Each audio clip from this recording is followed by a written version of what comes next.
All right, everybody, welcome to the Murphy Dub Show Facebook Live version. About to hit that start button on Podbean, and you know what that means? That means we're about to get started.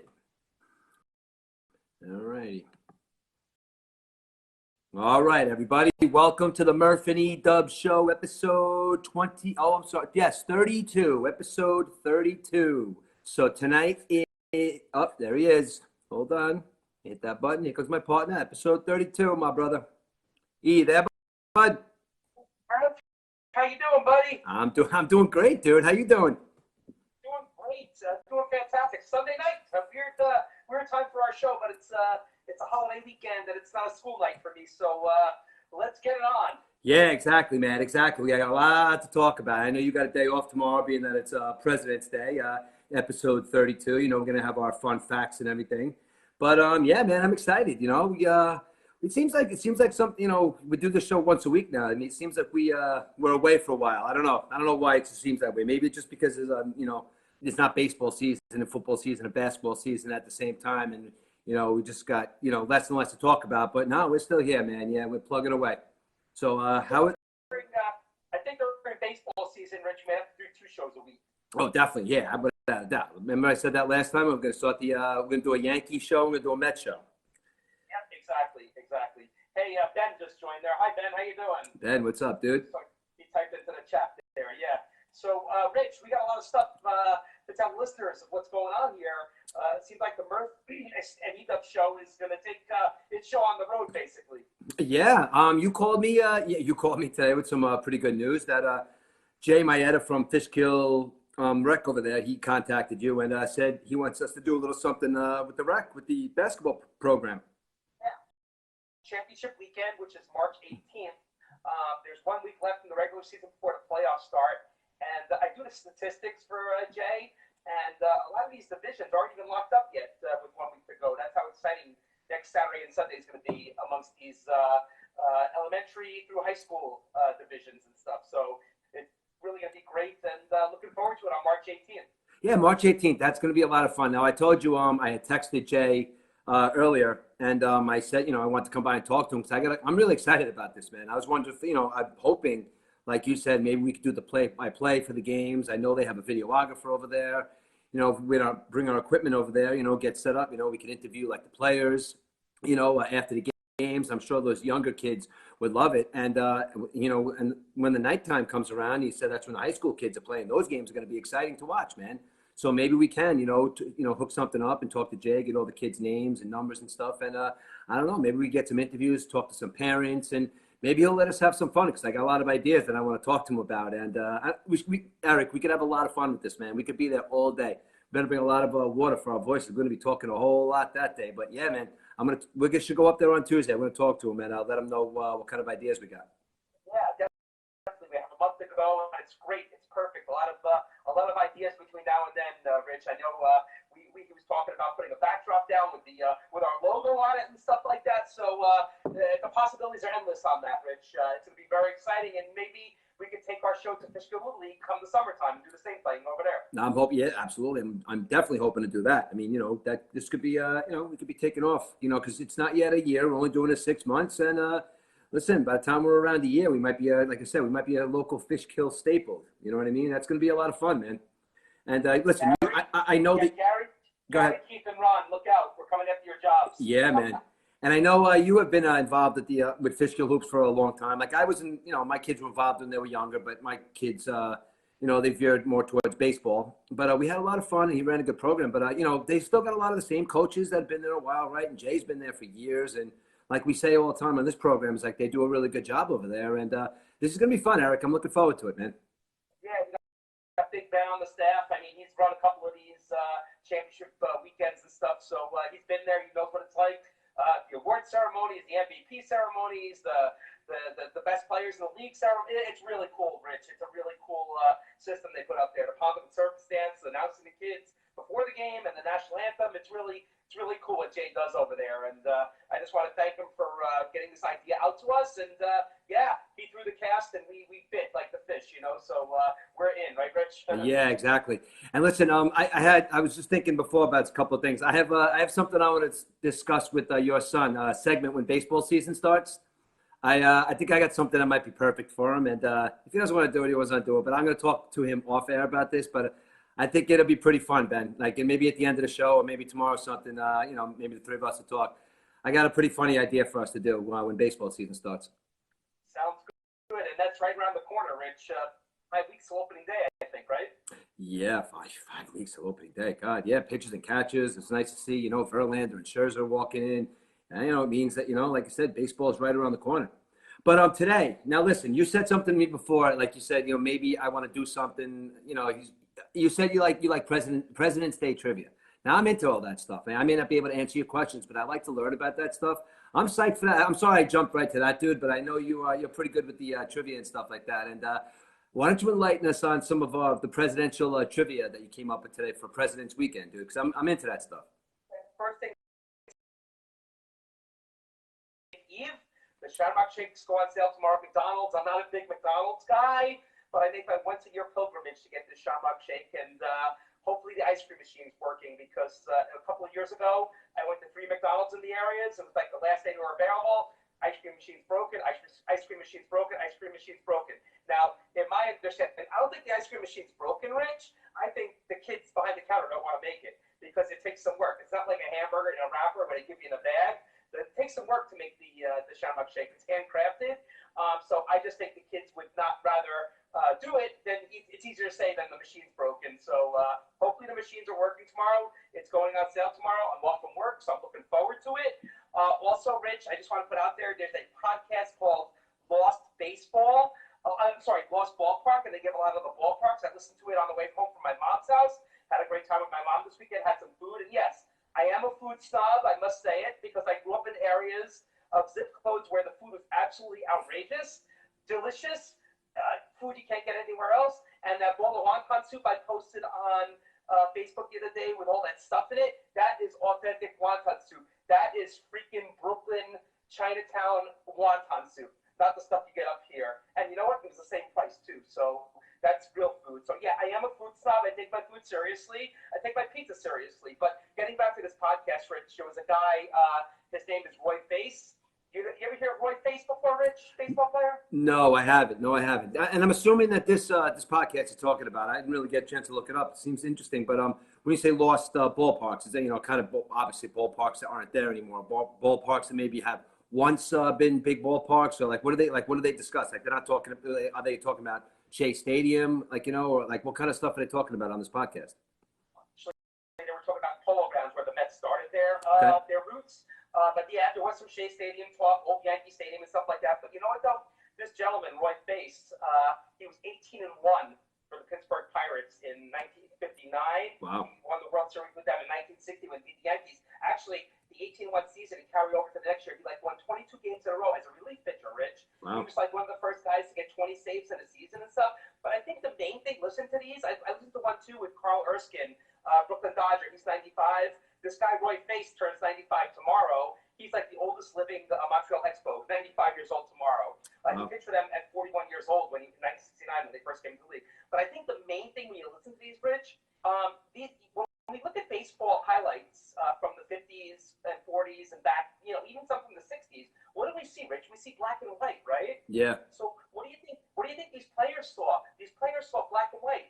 These players walked into the stadium for the first time, and they actually saw color. They saw grass that is greener than I can't describe the green, like a shout-out almost, like a shout-out chick. But they saw the billboards, like stuff that we don't see. When we see these highlight tricks, we see black and white. And it was a black and white era. Everything was in black and white back then. But to hear these guys' stories, walking through the concourse, seeing a baseball field for the first time, it just took my breath away, Rich, listening to these podcasts. It was amazing.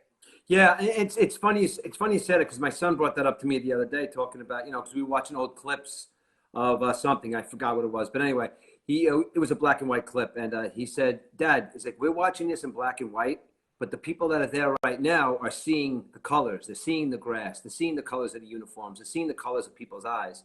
it's kind of like you said, it kind of gets lost. Like, wow, you just think everything was black and white back then, but it must have been a long time ago, like you said, to see that grass. And he also said that a lot of these old stadiums, they were very cold and very made of concrete blocks, and but they were wide open. And I think that maybe that's kind of I like the old style type of stadiums where they're wide open like that. But they all also had like that cold feel, like with the concrete blocks. And some of the old college stadiums, I think, still have that kind of feel. But you're right, and there's very few baseball stadiums left right now, Eric. I mean, I'd probably name only few. Probably, I have to say Boston and Chicago are really the only two that have some serious ghosts left in those buildings. I mean, is there anything else that you could think of? Well, Dodger Stadium's pretty old too. Dodger Stadium, yes, Dodger Stadium. Summer, yeah, you could feel like a lot of the ghosts and stuff there and stuff. But you know what though, they're dying out these ballparks, Rich. All these new ballparks now. I mean, they're trying to replicate. I mean, I do love Citi Field the way they replicated Ebbets Field. But you know what though, I remember my dad telling me stories about Ebbets Field, and you'll just never get that feel again. Like even the Polo Grounds, the Polo Grounds were so short down the lines, but in center field it was like over 550 feet because they had that opening out there and stuff like that. And this guy on the Pirates, when he was talking of Roy Face when he played in Pittsburgh, they used to take the batting cage after batting practice, and tractor would take the batting cage and it would leave it in center field because it was so far away. Nobody was making the ball that far. So it's kind of all these nooks and crannies of these old ballparks and stuff. It's pretty wild. But it's called the Lost Ballpark, and they have umpires too. And I heard a story about one of the umpires who they were taking the subway to Yankee Stadium, and they would wear suits. They have to wear suits back in the day. So can you imagine 11 o'clock after a Yankee game seeing four guys with suits coming back to Manhattan? I mean, you gotta know they're umpires, right? Well, yeah, yeah, exactly. I mean, this today, like when you look at the ballparks, like today. I mean, they've been trying, I guess, a little bit of a switcheroo on how the ballparks are run. Like we were just talking about the old ballparks and how they used to really, they really used to, focus on like the game being played on the field. At some point in the last maybe like 15 years, 20 years, they've kind of built these ballparks around having fun. You know what I mean? All the restaurants and all the, all the top name chefs and the bars and the excitement and stuff like that. I mean, do you think that kind of what's going on with the baseball fields, and, I'm talking about the baseball fields in particular, because, that's kind of a sport, that, people that are there to see a game are really there to watch the game, and they really take it in. They like the pace of it. But do you think that the fact that they brought a lot of these stadiums in, that was kind of like an amusement park feel, do you think it brought more fans to the game, or do you think it kind of kept fans away? And do you think that a lot of these, when you see on TV, do you think the fans are there? They're just not watching the game when it comes to the amusement park atmosphere in some of these ballparks? I think they make it look like Disneyland, some of these ballparks and stuff. With the rides and stuff. Tiger Stadium has some rides, the Ferris wheel, whatever. But I think it does keep the fans away, or at least have their seats, because some of these games they actually sell all the tickets, but where are the fans? The fans are eating in restaurants. You don't even see where they're eating basically and stuff. So I think this year's gonna be a lot different, Rich, because we'll get into it as we progress over the next couple of weeks. The rules changes, with the clocks and stuff, and I know it's affecting college baseball already, because I've seen some guys trying to get call timeouts, and the umpires aren't granting timeouts. The pitchers are throwing the ball by them. There was another guy who didn't get in the batter's box in time. He got called out. So it's going to be quite a learning curve for the baseball players this year. It's already affecting college guys with these highlights, because the college baseball season started the past week or so. But yeah, I think you're right, Rich. It's more of like a entertainment minor league type atmosphere. They're trying to create these games, but I kind of like to sit in my seat, Rich, because if I'm going to pay $80, $90 for a ticket, I want to watch the game. I don't want to be walking around and missing 3 innings. And plus, in baseball, when you walk around, what do? You miss the only home run sometimes in a game, right? So better off being in the seat. Yeah, it's funny you say that, because when I went to the playoffs this year with San Diego and the Mets, and I went with Aiden, he's my go-to, Mets guy, diehard Mets fan. Kid never leaves his seat ever. He will hold a pee in. It doesn't even matter. He just watches every single pitch. And we had some really, really good seats that were given us by a very dear friend of mine, and they were good seats. And he was thirsty. He's like, you know what, Dad? I'm gonna get up and I'm gonna walk away and I'm gonna get a drink real quick. The second he walked away, Manny Machado hit that home run to center field, and it literally went right over our heads. I mean, I understand that San Diego, the Mets did win that game. That was a Jacob deGrom game that they won. But Manny Machado hit that home run. Literally, it was like 5 feet over our heads where we were sitting. And see, every time he walks, like, see that? I walk away once and something happens. But, it wasn't a Met that hit the home run. But you know what, though? I think, just talking about, like, sitting down and watching the game. That's, and they're talking about, like you said, shortening the game. And I guess maybe you have to come to some kind of happy medium with shortening the game and not making it so long because of different attention spans this day and age. But you can't take away too much of it. I do enjoy the pace of it. I do enjoy the mind games that are involved.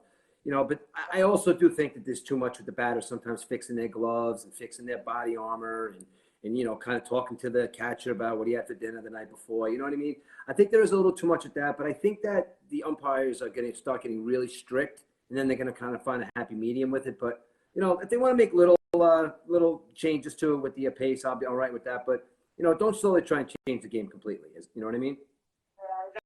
That's what they're trying to do, Rich. And I saw, we'll talk baseball, but, the reaction with the 14 divisions and having the Mets and Yankees in the same division, no more American League versus National League, kind of like, I don't know. I just thought that doesn't do anything for me, I don't think. It does not. Listen, it does nothing for me either because how I love, you know what? Listen, the Rangers and the Islanders, it's a staple. They're in the same division. The Flyers, they've all been in the same division. Like, they've been rivals for years and years and years and years. It's just what it's supposed to be. You know what I mean? It's just that they'll never meet in the Stanley Cup, but you know what? They'll meet in the championship game. But I like the fact that baseball has it set up where New York can play each other in the World Series. I don't want to be in a division. First, and look at the teams they're looking to put in that division too. The National League would just slaughter everybody. That it wouldn't even be close. So when I think that I don't want the Mets and the Yankees in the same division, not because I'm afraid of the Yankees or not because I'm afraid of this. No, because I still want that fact that there's going to be a World Series and we're going to play against the other New York team to find out who's the best in the world. And that's how I like it like that much better. There would never be a Subway Series, never be a Chicago Series, never be a freeway series in LA if this happens. So hopefully it does not happen and stuff. But Rich, I want to get into President's Day trivia if you don't mind. Sure. I've got a couple of questions I wrote down, so let me give you a couple, and maybe you can answer some of these. Okay? Go ahead, man. Let me see. Let me test my trivia. Hey, there's 4 states with capitals named after presidents. Can you name any? There's for Lincoln. Is it Jackson? It's 2. Lincoln, Jackson. Give me another maybe 5 seconds. Jesus Christ. Adams? Nope. Oh, all right, go ahead. I'm done now. What's the other 2? Yeah, so you had Lincoln, Nebraska, and Jackson, Mississippi, which you got. Then you have Madison, Wisconsin, and Jefferson City, Missouri. Those are the other 2. Right. So all right, that's a good one. I like that. I like that stuff. Okay, here we go. I got another one, Rich. Other than the $10 bill, what common U.S. currency note does not have a picture of a president on it? The $20 bill. No. No, it's the 100. What's the one with Franklin? Yes. Franklin. Yes, Benjamin Franklin. Yeah. And it's like the 100. Ben would always tell my son, "Hey, Dad, give me a Benjamin." Yeah. So I said I should have named you George. A lot cheaper. I knew it was one of those bills had Ben Franklin on it. Yeah, exactly. Okay, here's another one, Rich. Last president to serve in combat during a war. Bush.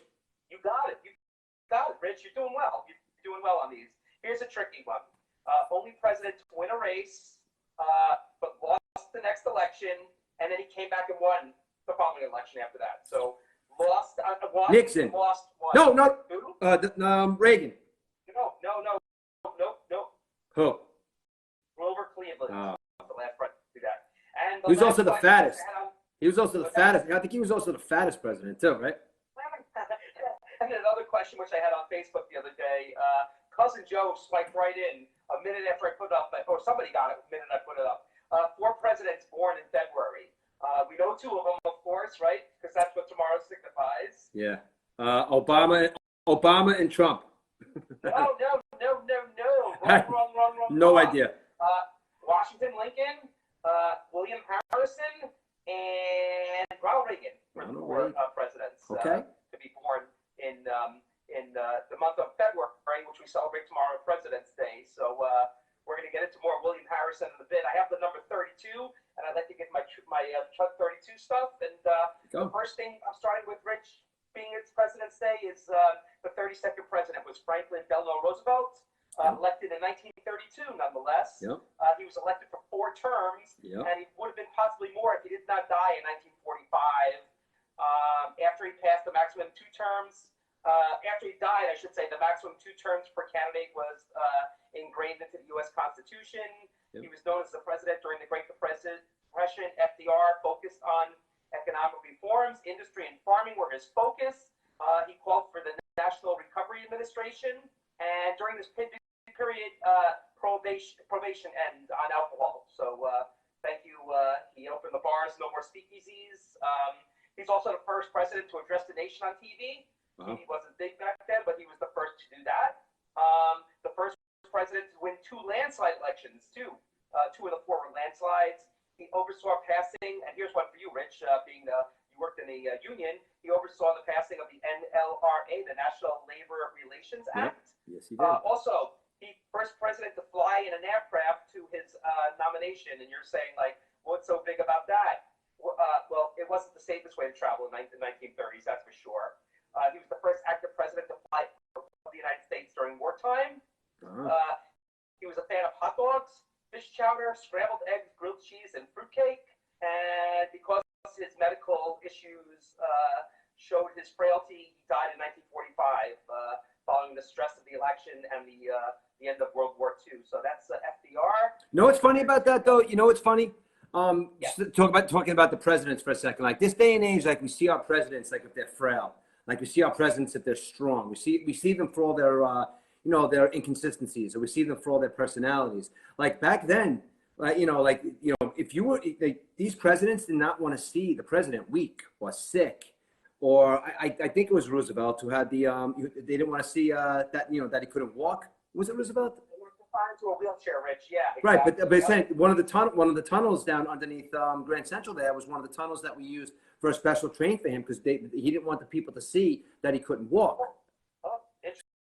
And also, listen, when you think about FDR, also I know the whole term limits thing and stuff comes up, but you got to think about a guy who it didn't matter like what was going on, like whatever the temperature of the country was. The guy was president during a very volatile time in our history, and they said, you know what, this guy just has to continue to be president. You know what I mean? It's like we can't be switching, no matter if you were behind him or not. You know what I mean? It's like the guy. It was a very volatile time, and you know what? Switching presidents at that time would not have been the right thing. I understand, obviously, the elections and stuff, but it was the right decision to have him go into that third term, and and that just goes to show, like, where politicians were back then. Politicians were men back then. They really were. They don't just act like men on TV by yelling and screaming. You know what I mean? The presidents were men back then, dude. Yeah, no doubt about it. They're real men. Yeah. Back then and stuff, and yeah, no doubt. Different times, and it kind of makes me wonder if FDR was healthy enough to serve that 4th term. Wonder if he would have gone for a 5th term, because the rule didn't come out until after he died, basically. Yeah, I know. So, I know. Kind of interesting, right? 32nd state to join the Union, Rich, Minnesota. Became a state in 1858. The 12th largest state, nicknamed the land of 10,000 lakes, but it might have 14,000 lakes. It was the home to Bob Dylan, Judy Garland, Hubert Humphrey, Charles Lindbergh Jr., Walter Mondale, Prince, Lindsey Vonn, the skier, and of course, Dave Whitfield from Minnesota. Wow. What do you think the state of Minnesota thinks about when they think about what their history is, when they think about who some of their people that they put in power? They had Jesse Ventura there as governor one year, and now they have this woman up there that hates America as a senator over there. And then they have their politicians talking about why the roads are so screwed up in Minnesota because it was, they were built by Chinese people back in the day. Like, what do you think's going on? That state of Minnesota is crazy. They don't know what they want. Either they want Jesse Ventura yelling and screaming, and not talking to Alex Jones about conspiracy theories, or they want some lunatic woman in their Senate who hates America. I don't know. Minnesota's a crazy place, dude. 32nd state? Wow. They got a lot going on over there. Yeah. You know what, though, Rich? Minnesota was settled way before it became a state. They found like bones there going back to like 7,000 BC, basically. Wow. So, and a lot of Europeans settled in Minnesota, like the Nords and stuff. Like Ben and I went to the Minnesota Syracuse football game at Yankee Stadium, the College Bowl, the Pinstripe Bowl, right. And the accents on these people from Minnesota, it's kind of weird. It's almost kind of like a European type thing the way they talk, kind of weird. But yeah, Minnesota's. I've never been to Minnesota. You ever go to Minnesota, Rich? One of the states I haven't been to yet. But I've never been to Minnesota. I mean, do you think the guys in Green Bay and Chicago think the guys in Minnesota and Detroit are pussies because of the fact that they play in domes? You know, Minnesota, when the Metrodome closed, they played at the University of Minnesota a few years before they built this new ballpark. And I remember one time it was like snow, like Ray said, this is like real Minnesota weather, you know? It's like the day that Chicago goes to a dome, Rich, is the day that, you know, they become pussies too, I guess, right? Green Bay too. They would never go to a dome. Chicago. No, never. They would burn that place down because they own the team. The fans would burn that place down if they ever said they were putting a dome on top of Lambeau. Exactly. Getting back to number 32, Rich, water freezes at 32 degrees Fahrenheit, like we know. The atomic number 32 is germanium, mostly used in electronic devices. There are 32 teams in the NFL and the NHL, where the NBA and MLB still have 30. The FIFA World Cup has 32 teams. There's your soccer quote for tonight. And the international code for calling Belgium is number 32. And here's more president. The ninth president, like I said before, William Harrison, died 32 days into his presidency. He gave one of the longest inaugural speeches without a coat or a hat, despite the inclement weather in Washington. He developed pneumonia and died 32 days later, basically. John Tyler resumed the role of president and was nicknamed His Excellency, meaning you'll never see him on Mount Rushmore. He's one of the worst presidents ever, John Tyler, basically. So that is the facts about number 32. And now, wait, who'd you say was one of the worst presidents ever? John Tyler. He took over for William Harrison 32 days into his presidency. You know what's crazy too? Talking about presidents, one of the very, very nice man was put in a position that that he probably couldn't have handled. Probably one of the worst presidents ever. One of the nicest men ever was just put into hospice today. Jimmy Carter, you saw that? I did see that. Rich. Terrible. Very, very nice man. Was put in a bad situation when he became president, dude. He really was like, he was put in a bad situation back then. He couldn't handle the temperature of the United States at that time, but he's sick, man. And I really do think that he's like one of the last of those left-sided Democrats that really, really, really cared like about people. You know what I'm saying? I hate to bring politics in and out, but I'm actually saying something nice about people that have died. But Jimmy Carter, I think, was one of the last bastions of that really left-side liberal, agenda type people that's called an agenda. And I'm sorry, Tim. Yes, we're not talking about that no more. But on to sports talk. I'm sorry, guys. Sorry, Tim. Go ahead, Ari. I wasn't at work. Rich, I had that as the trivia. The oldest president living, and I saw the news this morning, so I said I got to take that off and stuff. So that's yeah. that. Moving on, Rich. Yes. Famous number 32s. Top of the list. All right, now listen. There's a lot of famous number 32s here that I got on these lists. I mean, you can just, I don't know. What do you think? Magic Johnson. You could go anywhere, dude. That's my one. No, listen. You got a lot of them. But when you're thinking about these guys that wore these numbers, they're like some of the best. If you go down the list a little bit more, like, because we know your usual suspects. You got O.J. Simpson, you got those guys. But what about a guy like Steve Carlton, who's a little down on the list? Yeah, so I got before that, Rich. I got Jim Brown. Oh yeah, of course. No, I'm just talking about the usual suspects. Go ahead, Eric. Yeah, you go say that.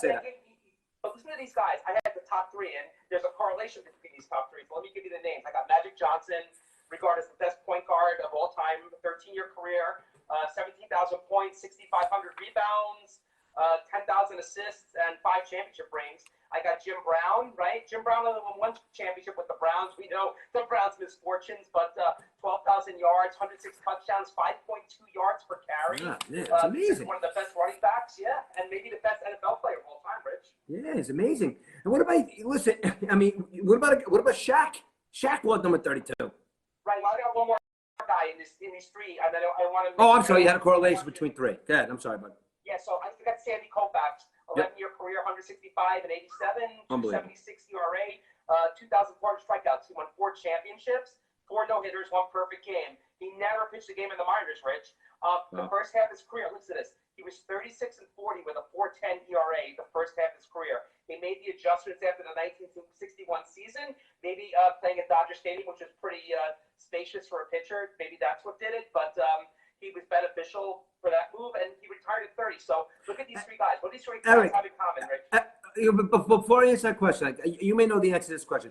What year did they raise the mound in baseball? I think it was 69 69, if I'm not mistaken. I'm just wondering, like, because you know what, like you bring up a guy who's like a weird guy, Sandy Koufax. Sandy Koufax, like you said, went from having that year, but then he went from going on 5 or 6 years of the most incredible baseball, anybody's ever seen. You know, I mean, in 5 or 6 years. I wonder if, like, if that had anything to do with it, or like what the year was. You know what I mean? I was just spitballing. Like, I was wondering what it was all about, because he literally went from being a pitcher to being like one of the probably top 2 greatest of all time. Exactly. So hit 3 guys, right? Magic Johnson, Jim Brown, Sandy Koufax. What do they 3 have? What did 3 of those guys have? What do they have in common? What do they have in common? They only played on one team in their career. Look at that. Oh my God! Get out of here. Yeah. Crazy, right? You want to hear something? I want to read something to you. Like, talking into the passion of those baseball players back then. I want to tell you something. I read something today on Facebook. I don't know if you read it. I hope it's true. Dusty Baker was talking to Hank Aaron when Dusty Baker had his first at bat up against Bob Gibson. So he's talking about this, and this is Dusty Baker. He says, Hank Aaron told me, he says, don't dig in against Bob Gibson. He'll knock you down. He'll knock you down. He'll knock down his own grandmother if she dared challenge him. Don't stare at him. Don't smile at him. Don't talk to him. He doesn't like it. If you happen to hit a home run, don't run too slow. Don't run too fast. If you happen to want to celebrate, get in the tunnel first. And if he hits you, don't charge the mound, because he's a Golden Glove boxer. And I was like, damn. What about my 17-game hitting streak? That was the night my 17-game hitting streak ended. Dusty Baker on Bob Gibson. It's pretty funny. Wow, that's amazing. And famous catchers catch him. And his name is Tim McCarver. May he rest in peace. We'll talk about Tim McCarver later and stuff. But I thought that was a good segue. What's that? I thought that was a good segue. Yeah, but I want to get back to the number 32 and stuff. You got it. Like you said, Shaquille O'Neal, right? Yeah, man. Dr. J, Yep. number 32. Probably the best dunker of all time, as we might agree, How about Karl Malone, Rich? Another number 32. And then, Karl Malone. And there's 2 people on this list that have something in common. Like your 3. I have another 2 guys on this list that have something in common. You know who else? O.J. Simpson wore the number 32. You know who else did? Marcus Allen. Well, yes. It was his name. It was the guy driving the Bronco, O.J. Simpson, and Marcus Allen. Those guys were boys. Was it Marcus Allen? It was somebody else, Rich. I don't think it was Marcus Allen. No, Marcus Allen was friends with him. Yes, he was. Marcus Allen was definitely friends with O.J. Oh boy. But so all kidding aside, O.J. Simpson's the only player to rush for 2,000 yards in a 14-game season. Yeah, I know. And he's also one of the many legendary football players that got traded to the Jets. Played 1 year and was like, he was crippled when they signed him. Yeah, exactly. Like you said before, you said Steve Carlton wore number 32, Rich. Yep. And once again, another teammate of Tim McCarver. And when Tim McCarver was interviewed a couple of years ago, Tim McCarver said that him and Steve Carlton should be buried 60 feet 6 inches from each other, basically, Yeah. because he was the personal catcher. But more Tim McCarver later. Other number 32s, one of your guys, Kevin McHale. Yes, Kevin McHale. Kevin McHale, one of my guys, and I got somebody on my list too that I really a lot of people think that he killed himself or committed suicide. Yeah. Roy Halladay. Roy Halladay wore the number 32. Oh. I love Roy Halladay. Roy Halladay gets kind of a bad rap, I think, because of the fact of how he died. But Roy Halladay, super duper amazing pitcher, number 32. He, like I said, he gets a bad rap because of the drugs that were found in his system. But you got to really look at that guy's life and see what he was going through. I don't know, but he wore the number 32 as well.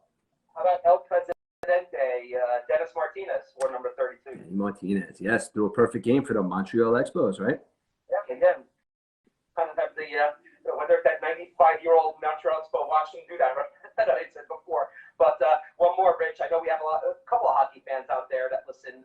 Jonathan Quick, 2-time Stanley Cup champion goalie with the Los Angeles Kings, his 15-year career, still active. So there's your hockey number 32. Like we said last week, number 31 is usually goalies. Number 32 is usually goalies. So we got that one hockey guy in and stuff. So I don't know. I see my friend Alan is out there listening. So I don't know if any soccer players wore number 32 that he wants to get into or anything like that. But type it in, Alan. Soccer. I know Alan is him, both Steeler fans. They both said Franco Harris. And we all know Franco passed away this year 2 days before the 50th anniversary of the Immaculate Reception. So Listen, Alan. We only talk soccer 3 weeks every 4 years, and other than that, you missed the boat. We're not talking soccer anymore. Sorry. Rich, it was kind of a lonely Sunday today. NFL was over with, but what do you think about the Super Bowl? I thought it was a great game, and you said where'd you watch it, Rich? The Super Bowl. I watched the Super Bowl this year. Before I tell you the story, I just want to mention one more thing, dude. Before we head on to our the sports and stuff. We're going to be doing that guy David Prince reached out to me from the baseball card store over there, and he wants to do an interview with us, dude. And I think we're going to get something going. We're going to talk to him. He's got a lot of Celtics memorabilia. He's got a lot of baseball, football memorabilia. I was talking to him a couple weeks ago, and he said he was, away on some kind of baseball card tour or whatever it is those guys do. But he reached out to me. He said he wants to do an interview maybe at the end of this week sometime if he, he's willing to sit down with us as long as, as long as we want. So we're going to get something on board with him too. So. Yeah, and our play-by-play at the Fishkill Rec once again, March 18th. The Murphy Dub Show at Fishkill Rec doing Championship Saturday. Absolutely. So our listeners tune in for that. And a lot of people in the community that have kids playing in the league will want to listen to because they might hear their sons or daughters interviewed on our Murphy Dub Show that day, March 18th. So yes, exactly. Exactly. All right. So yes, you just mentioned the Super Bowl. Now the Super Bowl, this is probably going to be the first years I'm going to actually remember where I was sitting when I watched the Super Bowl. I'm usually at my house, at a party with my family or whatever. But the only reason I'm telling the story is because, my parents are doing a little bit better now. But the day is Super Bowl Sunday. My mother's at my house. My mother and father have been, in and out of the hospital recently. The only reason why I'm telling you guys this is because everything's all working out. They're feeling much better. But, there was 2 weeks there where, me and my sisters, were back and forth, checking up on them, make sure they were okay, and stuff. But my mother was at my house on Super Bowl Sunday, and we had to take her to the emergency room on Super Bowl Sunday. Now, in my head, my mother's not feeling well. I'm like, oh, my God, my mother's not feeling well. What's going on? So I'm rushing it there. We get to the emergency room. So needless to say, we're in the emergency room, and Super Bowl's on. So I watched the Super Bowl sitting next to my mother while she was in the emergency room bed, sitting next to her, holding my mother's hand while I watched the Super Bowl, and as she was asking me questions here and there when she'd wake up. But I asked her yesterday, I said, talked about, she wanted to know, who won the Super Bowl. And I said, Mom, we watched it together. I was like, who won the Super Bowl? She has no recollection of watching the Super Bowl with me while she was in the emergency room. But I'll never forget. But you know what, though? Mom, Dad, you guys are doing a lot better. And I think they're actually listening right now. So they're doing a lot better now. So, hopefully they're going to be on the mend. So, yeah, I'm never going to forget where I watched this last Super Bowl. It was a really good game, too. Watched every second of it. Yeah, great game, except for the field conditions. They were pretty bad. I mean, the NFL wanted to make the field look pretty, but it wasn't a good experiment because the guys were falling all over the place. And thank God nobody really got hurt or anything on that, Yeah. Do you think that like with that being said, I was going to ask you about that. Do you think that really do you think that affected either one of the play on the field on either team, or do you think it was equally hurting both teams? No, it's equal, Rich. You really can't give an advantage or a disadvantage on what's going on, but I know the holding call at the end. I mean, the referees have to call it like they called the whole game and stuff. But the Eagles took it. The Eagles didn't really complain. Coaching staff, players, They knew. Bradbury knew that he held the guy and stuff. But if you're gonna call it, you got to call the whole game like it called. And you know what, Rich, about the Super Bowl? I don't know if anybody's known it out there or listening or they've talked about it. There was not one personal foul in this game. No roughing. This was like a cleanly played Super Bowl. Right? Yeah, you know what it was? It did seem that there was some, they were playing the game. They were hitting hard. But you're right. There did seem to be a mutual respect for each other's offense and defense, on both sides of the ball, because you're going against a team that's the most high-powered offense, with the best football player on the planet going against the top defense, who nobody's had 80 sacks as a defense, since the 1984-85 Bears. Like, that Philadelphia defense was on Mahomes in that first half. And I think you're right. It was a mutual respected game where both offenses and defenses like, this is going to be a game and we're going to come and play. So I think there was definitely a mutual respect there. I think you're absolutely right about that. Yeah, and you got to give kudos. I mean, Mahomes won the MVP. He's got to buy each one of those offensive linemen a Porsche or a Tesla this offseason. I mean, that offensive line played great. I mean, I was talking about the offensive line when they played the Buccaneers a couple of years ago, how the Buccaneers took advantage, but the Chiefs definitely made adjustments, and they really had 2 years to do it. They really put a good offensive line out there, and Philadelphia had no sacks in the game. They couldn't even get to Mahomes once. And, that second half, Rich, you're turnovers, no penalties, no sacks allowed. Mahomes only missed like one pass in the second half. It was like the most perfect, no punts. It was the most perfect second half. And the only pass that he missed on was the pass that he threw away. I guess he was getting chased out of the pocket. He just threw it away. That was the only negativity of the Chiefs' second half. It was like a total domination for the Eagles to stay in that game. And Jalen Hurts. You got to give hats off to him. I'm going to take Jalen Hurts I'm going to tell you right now. I'm taking Jalen Hurts in my fantasy football league next year because I think Jalen Hurts is one of the budding stars in the league. The way he played in this game on the national stage, and I put a teaser out. You know how you do the Instagram stories, Rich? I put Octopus, Octopus Garden by the Beatles on that, and I put a picture of Jalen Hurts and Octopus. You know what that means? No, what does that mean? Okay, so the Octopus, Jalen Hurts scored a touchdown, and then he took the 2-point conversion. So 8 points he scored. So that's the Octopus play. So he did one of those plays with 5:15 left to tie the game up.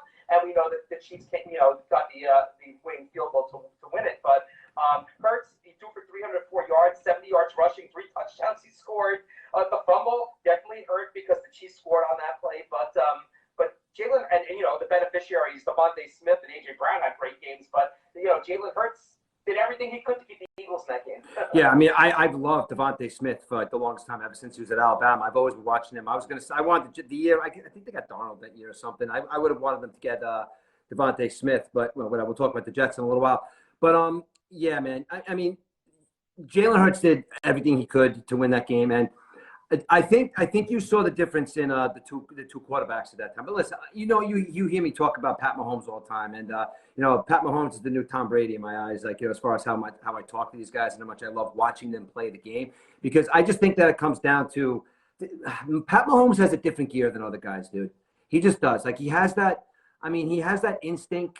He has an instinct that a lot of guys don't have. He has the instinct that a lot of the great ones have. Like even like a lot of the great ones back in the day that didn't have the strongest arms but used with their legs, or they had their instinctual factor of how they play the football game. And they just, at the end of that game, they showed a picture of Andy Reid and Pat Mahomes, and it's like you sit there and it's like it's almost like you're looking at Belichick and Brady.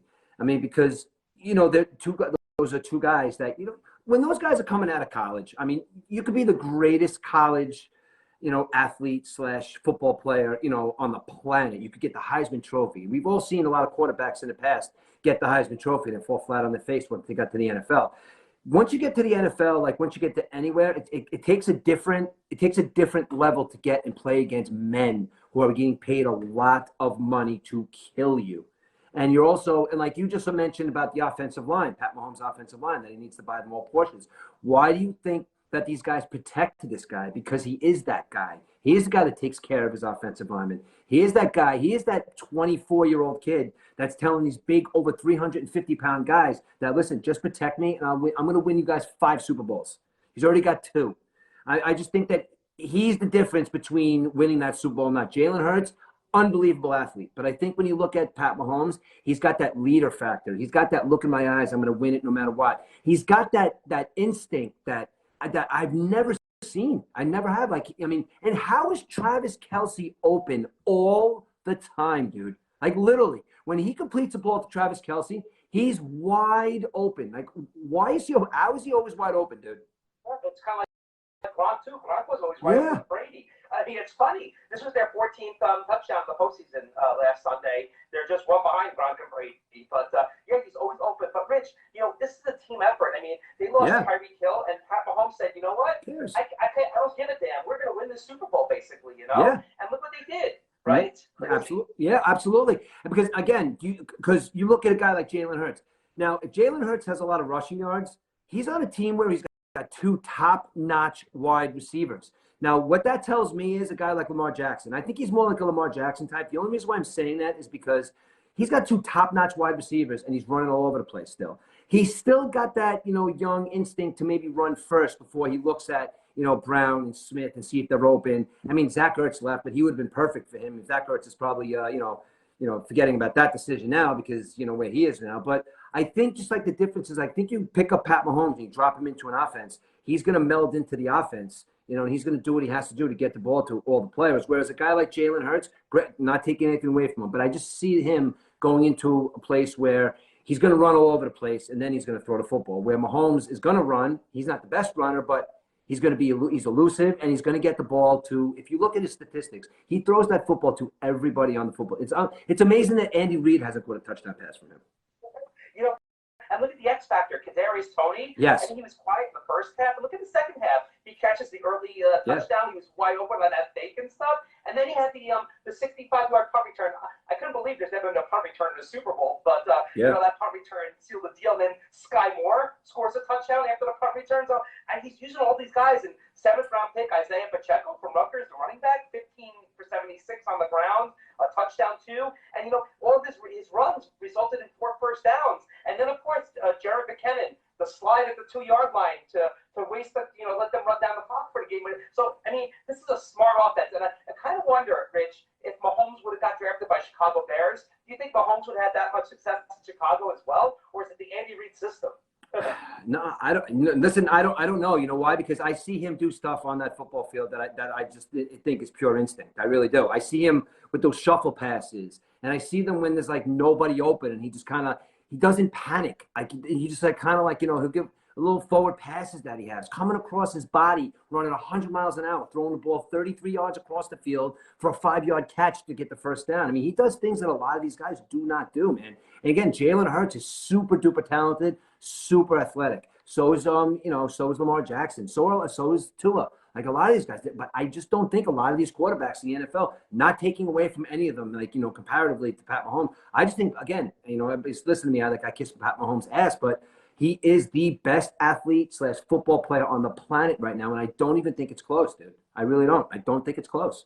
The legendary play, Rich, was the 26-yard scramble. I mean, the guy had a messed up ankle and running for 26 yards right there. It's just like that play stands out as maybe one of the best quarterback rushes in Super Bowl history. And he does wonders. He's a Superman. And I'm just wondering, Rich, when do we put him in the same category as the GOAT, as Brady? And how many more Super Bowls do that? I mean, he's right up there right now. The way with the magic that he's working, he's becoming another Brady right before our eyes. And listen, he's a better quarterback than Tom Brady.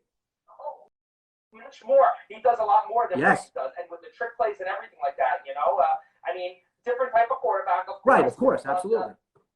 Yeah. But 2 Super Bowls under his belt right now, 1 loss. He's been there 3 times. And how old is Mahomes? Like 26, 25, 26? Yeah, I think he's 20. He's not yet 26, I don't think. I mean, he's still young. He's still going to be around a long time.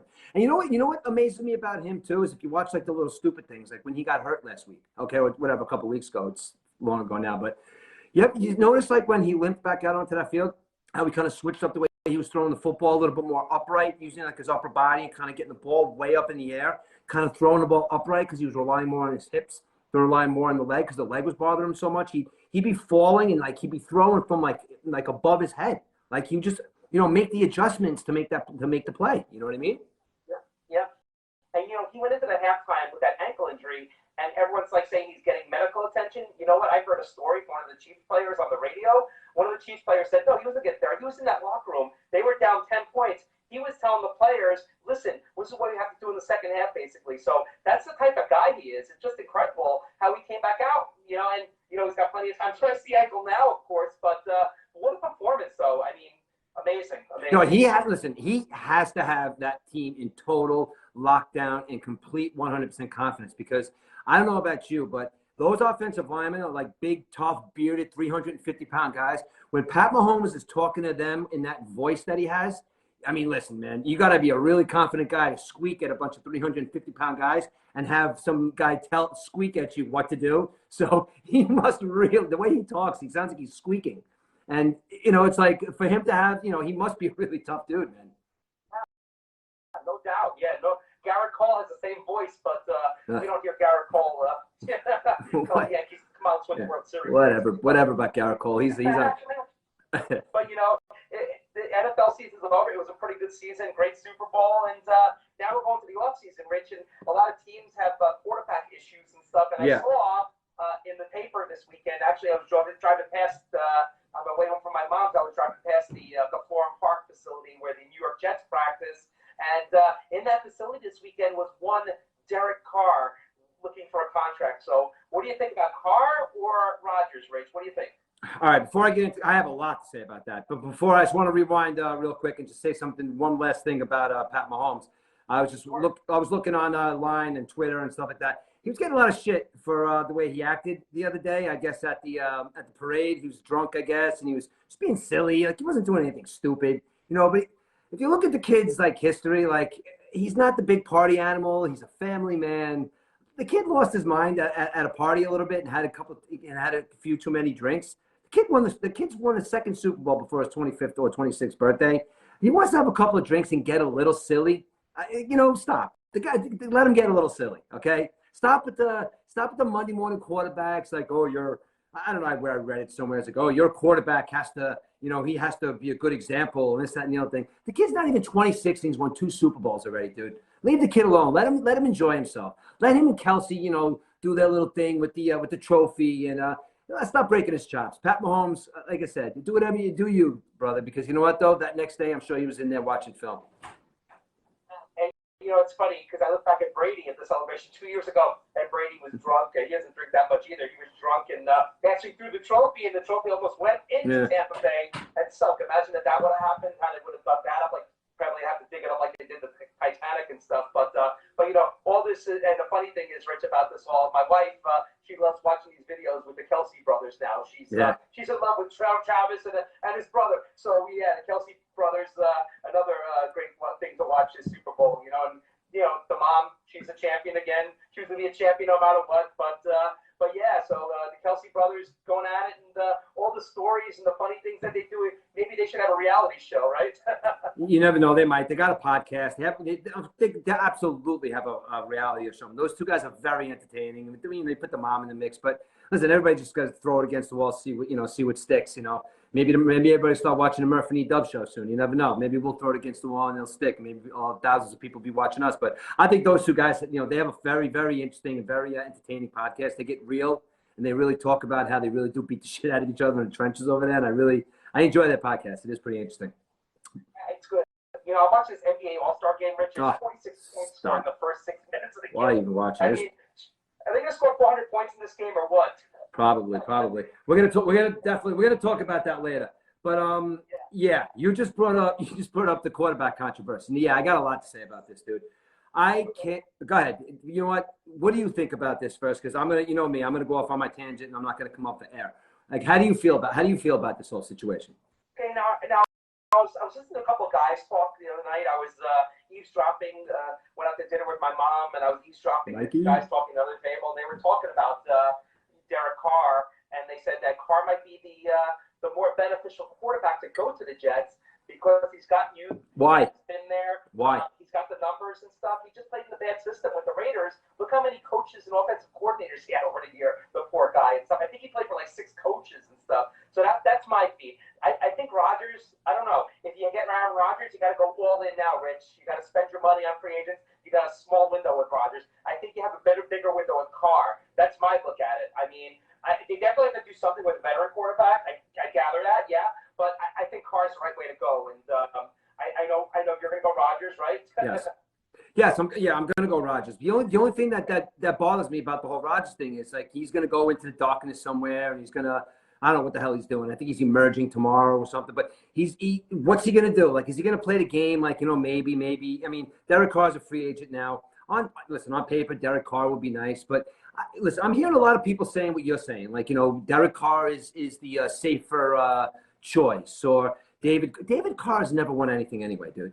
Either than Aaron Rodgers. And if you forget, both of these guys were throwing the ball to Davante Adams. And now we all agree, right? Davante Adams is a top wide receiver in the game. How come Derek Carr couldn't mend with this guy who's supposedly his friend? And again, I don't know nothing about Derek Carr. And listen, would he be nice to be on the Jets? Guys, Jet fans out there, we don't have a quarterback right now. We literally do not have a person to play the position of quarterback. And if anybody out there thinks that it's Zach Wilson, I don't want to go on a tangent again and murder this kid, but I don't think he's a quarterback, and I don't think he's even a quarterback to stay behind a guy like Rodgers or a guy like Carr or whoever it is that you want to bring in to lead the Jets. It doesn't matter. I just don't think he's the guy. My whole thing with the Jets is, and I'm a diehard Jet fan. I'm 50 years old. They haven't won a Super Bowl in 54 years. It's been a lot of years. A lot of years of not seeing them in the Super Bowl. So you know what, though? Right now, we have absolutely nothing. But what we do have is an exciting, young, talented offense like in Garrett Wilson and Breece Hall. And, you know, you make a couple maneuvers in the offseason. Maybe that guy from Cleveland, the center over there, maybe he's unhappy and he wants to leave Cleveland, you know, because he wants, you know, give him a big contract. You know, he's supposed to be one of the best in the league. You know what I'm saying? Because right now we don't have a person to fill that position. What I would want to do is I don't care what we do, take all three of those guys, take Flacco, send him packing. He's probably going to retire anyway. He doesn't want to play anymore. You take the other guy, Strebler or whoever this guy is. He's going to be, what's his name? What's that guy from a long time ago that the Packers picked up that got all that money? Flynn. He's going to be another Flynn. Okay, and then you're going to get our Zach Wilson. You know, maybe I keep saying it all the time, and I keep talking about him being a Mormon and stuff. Yeah, maybe he should just go back to Utah and coach, you know, a high school football team or something. Fire all those guys, and I hate to say it, have them get different jobs. Pick up somebody in the draft, and I don't even care who it is. Pick up somebody in like the third round, the second round. Do your research. Bring in Aaron Rodgers now, and if you don't want Aaron Rodgers reading your football team next year because maybe he did a little ayahuasca, or he's sitting in a dark room, or if he's not happy who he's playing with, they're all a bunch of divas. But I think Aaron Rodgers is 39 years old, and if he sees a bunch of young guys that are hungry to win a football game, they have a good defense. I mean, come on, guys. It's a no-brainer. I understand everybody's worried about the money. Who cares? Give him $100 million for 2 years. It's not your money. Just go to the games. And if you don't want to pay him, don't go to the games. Don't buy the jerseys. I can tell you one thing. I made the mistake of going out and buying a Brett Favre jersey. I'm not going out to buy an Aaron Rodgers jersey, but I would welcome Aaron Rodgers, and he is the quarterback that I want quarterbacking this football team next year. I don't want anybody else but him. But you know what, though? If they go out tomorrow and by some chance I read, you know, on Twitter or something that they offered Carr a contract, I'm not going to be upset because, again, it goes back to my same problem. We don't have anybody throwing us the football. And after Derek Carr takes a severe turn, Ryan Tannehill, go away. All these guys. The only two guys that are there are Derek Carr and Aaron Rodgers. And you know, Jet fans, if you want Aaron Rodgers, come on, man. I think you guys are out of your minds if you don't want Aaron Rodgers. But if they do go out and sign Derek Carr, I'm not going to be upset about that because he's a good he's a good quarterback. And Aaron Rodgers, maybe he'll go somewhere and win a Super Bowl with somebody else. But Aaron Rodgers needs to be the quarterback of the New York Jets next year. Please get it done. Woody Johnson should be standing outside in the sunshine of that dark room right now with a piece of paper in hand saying, here's $110 million, 60 guaranteed, win me a Super Bowl. Yeah, Derek Carr, 35,000 career yards, only 31 years old. Completion percentage, 64.6%, 217 touchdowns, only 99 interceptions. So, you know, Carr is a good choice. He's got the age, too, over Rodgers. But, you know, Rodgers is a legend. So we'll see how this plays out. I know that since Carr was cut loose by the Raiders, the Jets can sign him today, tomorrow, the next day. So that can happen before the free agency period signs. So we'll see how this plays out, Rich. I don't know about Aaron Rodgers. Is he still with the Packers? Has he been cut loose? I don't know what's going on. Like, what would you do? Like, what would you do? Now, here's you. You're kind of in a similar situation than I am. Tom Brady's retired. You guys have that quarterback. You don't know who the hell he is. I mean, and listen, you all know that Rodgers is not coming to the Bucs because of the fact is, there's not a no trade clause there. If they're going to trade him, they can do whatever the hell they want. So he's not going to go to the Bucs. And again, like that would be a good fit for him because of the wide receivers and they're, whatever. But he's not going to the Bucs. All right. Now, what about you? Why didn't the Bucs offer a Derek Carr contract? Yeah, I mean, I think the Bucs have a lot to accomplish this offseason. Offensive line's a mess, dude. I was looking at it today. The offensive line of the Tampa Bay Buccaneers is a disaster, dude. Yeah, it's a disaster. I mean, Leonard Fournette, old fat, they got to see what these defensive guys, what they want to do. There's a lot of questionable things out there for the Bucs. So I don't know if they go for a drafting. I don't think they'll go for. Who knows? Maybe Garoppolo. But the thing with the Buccaneers, I mean, they're kind of like ranked number 30th right now in the rankings, the 32 team rankings. So only the Texans and Colts are below them. Might have the mighty have fallen, Rich. So it's going to be a off season of discontent for the Bucs. I know with the cap space, I mean they're not good anywhere. So we'll see what happens. But I had my Super Bowl 2 years ago. I think it's going to take a long time to get back there. But as we know in the NFL, things can happen pretty fast, and teams can get back to to goodness again after a couple of days. When was the last time you witnessed your team winning a Super Bowl? How many years ago? 3 years ago. Okay, okay, 50. Okay, Eric, 54 years, 5-4. Count 'em. It's older than me. 54 years, and we won it because some idiot sold the soul to the devil. Well, that's kind of like what I'm saying, Rich. I mean, if they do the Rodgers thing, it has to be they're all in now. Look when the Buccaneers brought in Tom Brady, they were all in now. They brought all the pieces, basically. They had some receivers and stuff, which the Jets have. The Jets have the receivers. They got the young running back, so they're building the foundation. So they have to be in all now, basically. So Woody's got to throw everything at the kitchen sink to get this team I know where they want to be next year. Yeah, you know what I think would be really funny, because I saw like 2 or 3 weeks ago. I guess Joe Namath is out there kind of trying to get Aaron Rodgers to come to the Jets, and obviously he wears number 12, and he's saying that he'd be willing to take number 12 down from the rafters and put it on Aaron Rodgers' back. Now, I'm a Jet fan, and a lot of Jet fans would never find this funny, but I would find this absolutely hysterical, knowing that Aaron Rodgers, what an outspoken weirdo he is, him turning around and saying, dude, I'll just take the number 13, man. You didn't do nothing special in the NFL. I'll just take a different number. I don't need you to hand me number 12. Could you imagine if you made a big spectacle of it and made Joe Namath kind of like feel really small and like a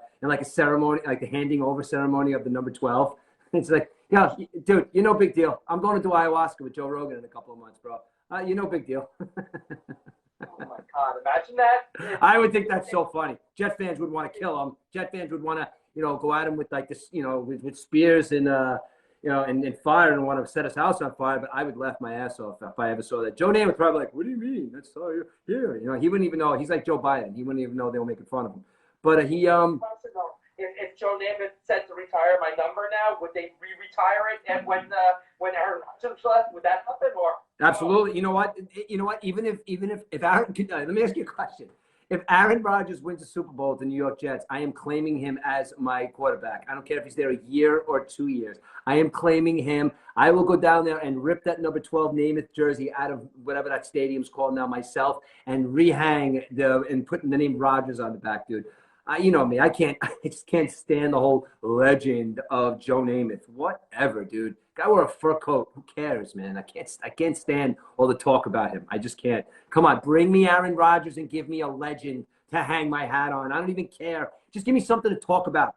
That's all. I just want something to talk about. Like with the Mets. Like I said, we're gonna get the baseball, in a little while, but we got stuff to talk about with our teams. I want stuff to talk about with the Jets. There you go, Rich. Yeah. Hopefully soon. Hopefully this is a good offseason and get them back to where they should be, Rich. I'm hoping for you. I mean, you deserve. Anybody I know who deserves a championship, you deserve a Mets World Series again and a Jets Super Bowl to see for the first time, Rich. So hopefully those are in the near future for you, big guy. You know what I'm really curious about? Still talking about football for a second. You know what I'm really, really curious about? I'm really curious about what kind of a season Russell Wilson is going to have this year with the Denver Broncos. And you know why I'm saying this, right? Now, I think Russell Wilson, you've heard me speak in the past, I think Russell Wilson was who he was because of Pete Carroll. What do you call it? Example being, he's in Denver with a shitty coach. Terrible. Russell Wilson's probably, I don't know, the whole meme was, I think he threw more interceptions than he has bathrooms or something, or touchdowns, or whatever. But he's got a coach coming into this program now that's a winning coach. Now, do you think that this guy is going to be like, now you think Russell Wilson's going to start winning again because he's going to have a coach with a winning mentality and not somebody that doesn't know what the hell they're doing? Money down, Rich. Comeback player of the year. Yeah. I'm saying it on February 19th, 2023.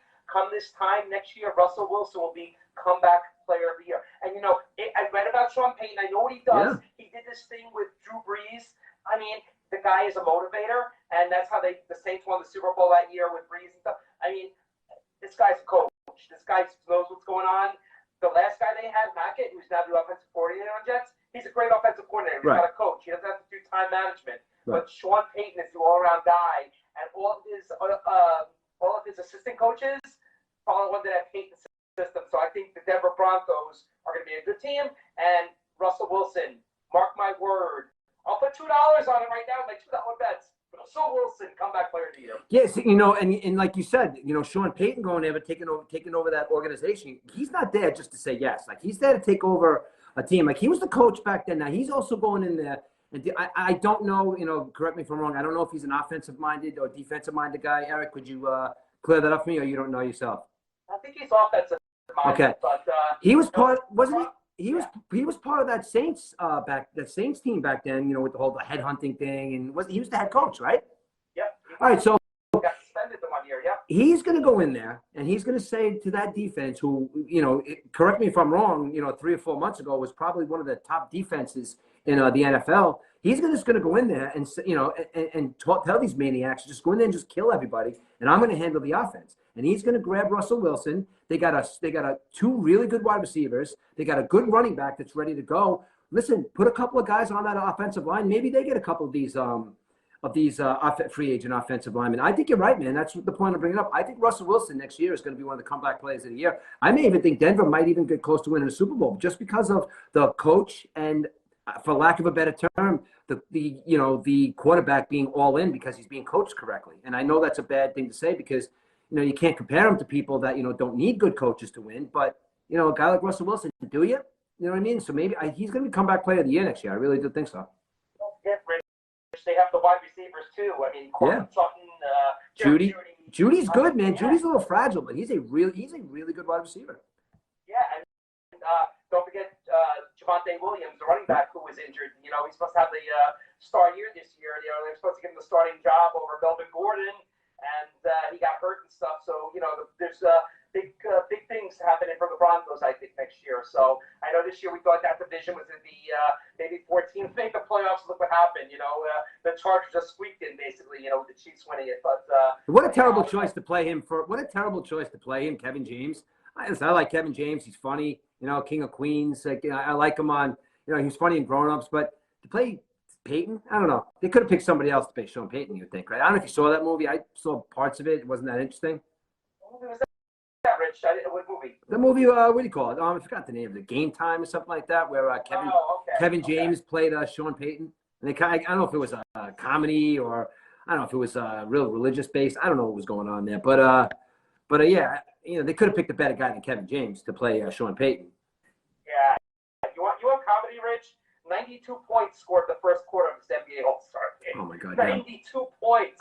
I can't even with this thing here. I mean, it's almost it's almost like you see the Pro Bowl, with the NFL Pro Bowl towards the end of the year, and what do you think about that? What do you think about that Pro Bowl? The Pro Bowl.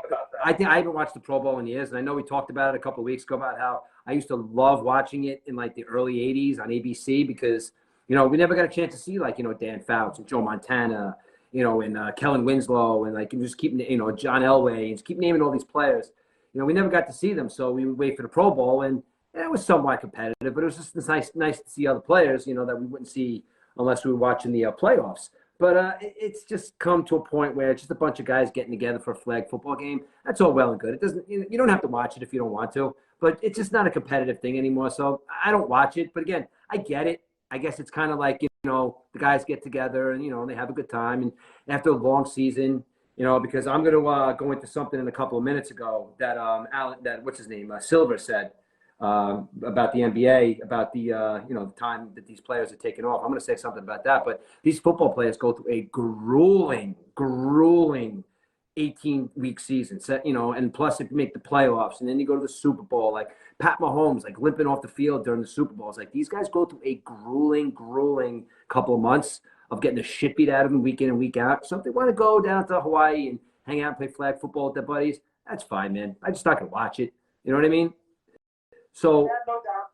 Yeah, it's a free vacation for the guys. They see each other after the season. They get together, have a good time and stuff. But right. But I'm with you, Rich. I kind of like to see in the old days when they wore their team helmets and stuff. And, they played for their conferences. And, now these All-Star games, I guess, the baseball is the only real one. American League versus National League. I mean, even the NBA one, it's like, who's my friend? Who do I want to put on my team? It's like a high school pickup game, Yeah, it is. And you can even see from last night, I started watching the, maybe I should have kept the 3-point competition on because once I watched Jalen Ramsey get up, there's a Jalen Ramsey is in this 3-point competition. He's representing the Knicks. I was watching him throw up some bricks and I'm like, I remember the 3-point shots, 3-point, competition back in the day when you had Larry Bird going up against you name your 3-point shooters, or the Ray Allen went up into this competition back more in the 90s, and Reggie Miller and all these 3-point shooters, and Steph Curry earlier in the day, earlier in his career. But if you guys want the NBA to come back, you know, which it's coming back slowly but surely, but you want to not make a mockery out of it. I could see the slam dunk contest, because the slam dunk contest was won by a 6 foot tall, you know, kid from the Sixers that I think he's only played 2 games in the NBA, and this is the kid that's winning the slam dunk contest. I understand that, but you want to see, for lack of a better guy, you want to see LeBron. You want to see these guys banging down the, slam dunk. Is it lack for they don't want to get looked at as they mess up?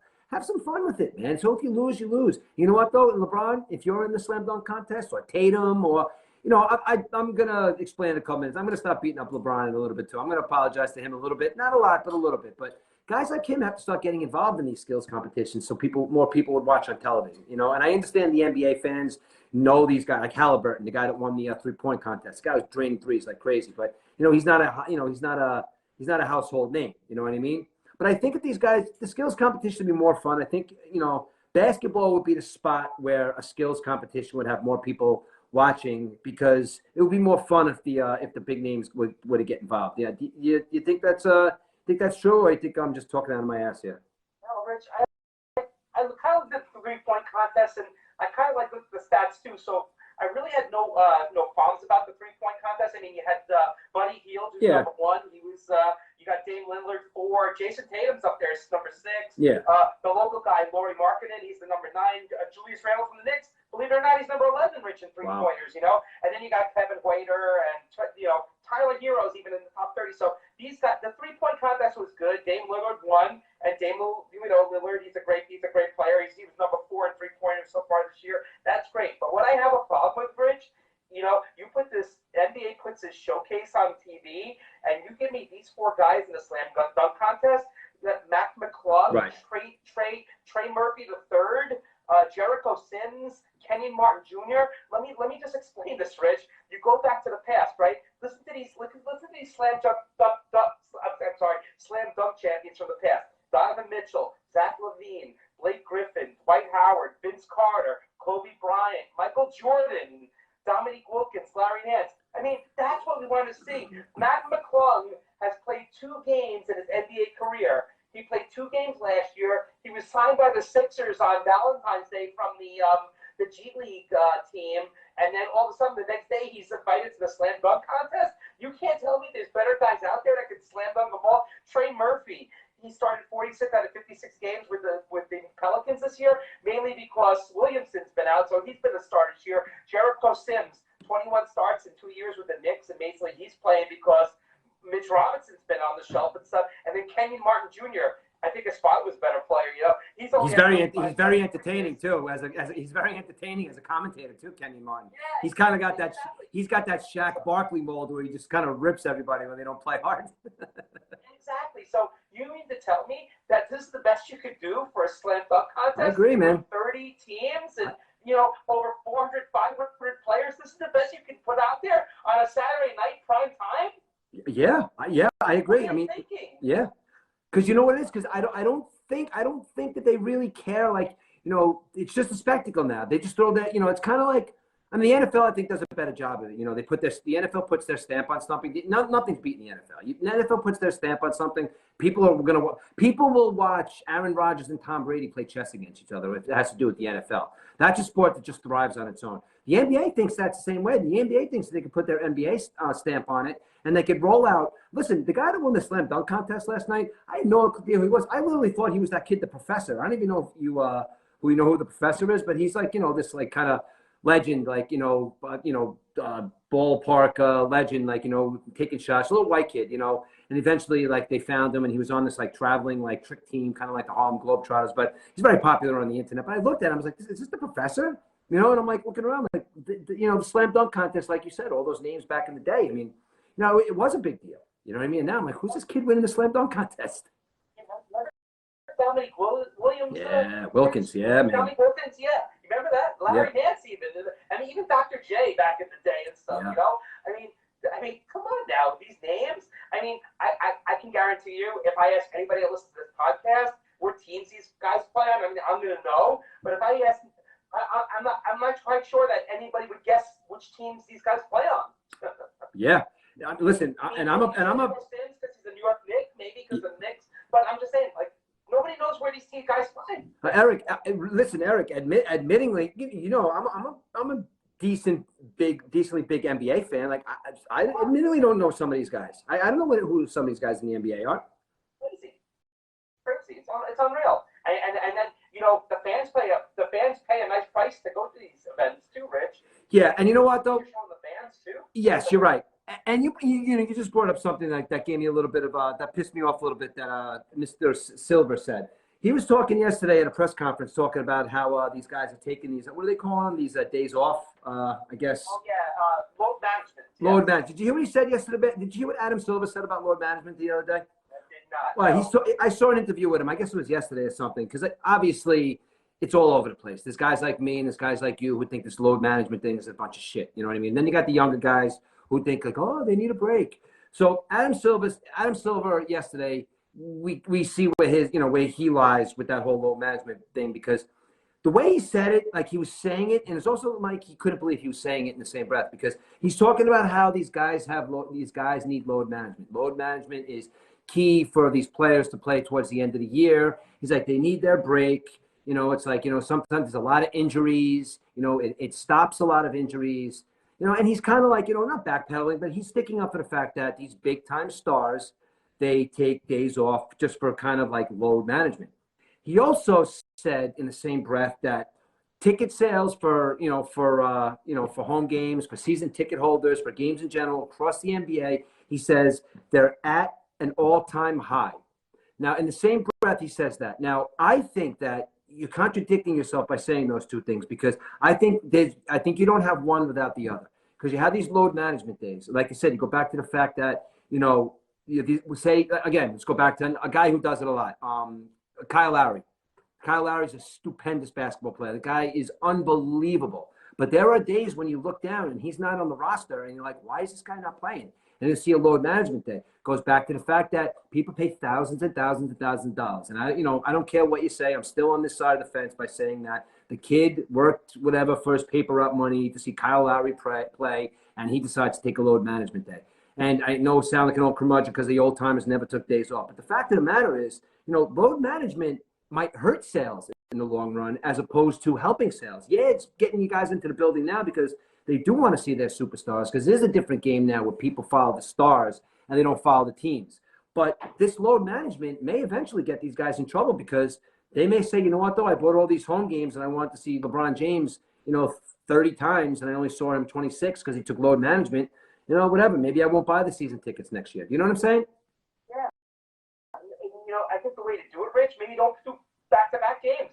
A lot of these teams play on back-to-back nights. They're traveling back-to-back nights, too. They're sleeping in different hotels. Maybe don't do that anymore. To try something, I know the NBA experimented this year where a couple of the West Coast teams, like if Houston goes to play Sacramento, they'll play 2 games in 3 nights there. So that's great, too. I mean, like the kids who go to the Barclays Center want to see LeBron. Remember when the Nets came to Brooklyn? How many kids were disappointed that night that LeBron wasn't playing that night in Brooklyn? But he played against the Knicks the next night at Madison Square Garden. So, it's just like, why are they doing this? And the thing that gets me, it was New York. There was no travel. I mean, they're playing in Brooklyn one night and Manhattan the next. So basically, you're staying in the same hotel 2 nights in a row, basically. So why does he need to take off one game if they're playing in the same city, basically?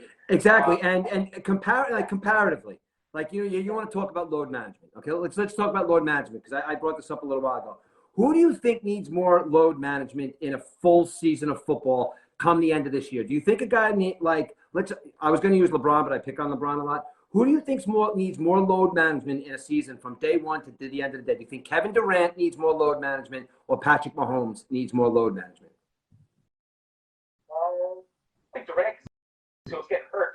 No, I'm talking about specifically I'm trying to make a point here. I'm trying to make a point that the football season is a lot shorter than the NBA season. But I think a football player that plays a full 17-game season, then enters his team into the playoffs, then they play in a championship, and then they play in a Super Bowl. By the end, if you haven't missed, if you missed maybe like 5 minutes in the entire season just because maybe you had to, limp off the field for something, I think your body is beat up a hell of a lot more than Kevin Durant's is beat up on an 82-game season. What do you think about that?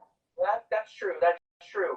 And a lot of these football teams, sometimes they give the guys a rest on week 17 if they're making the playoffs. But listen, you know what though, Eric? Another thing too. Again, I'm sorry. This makes what would you say as what?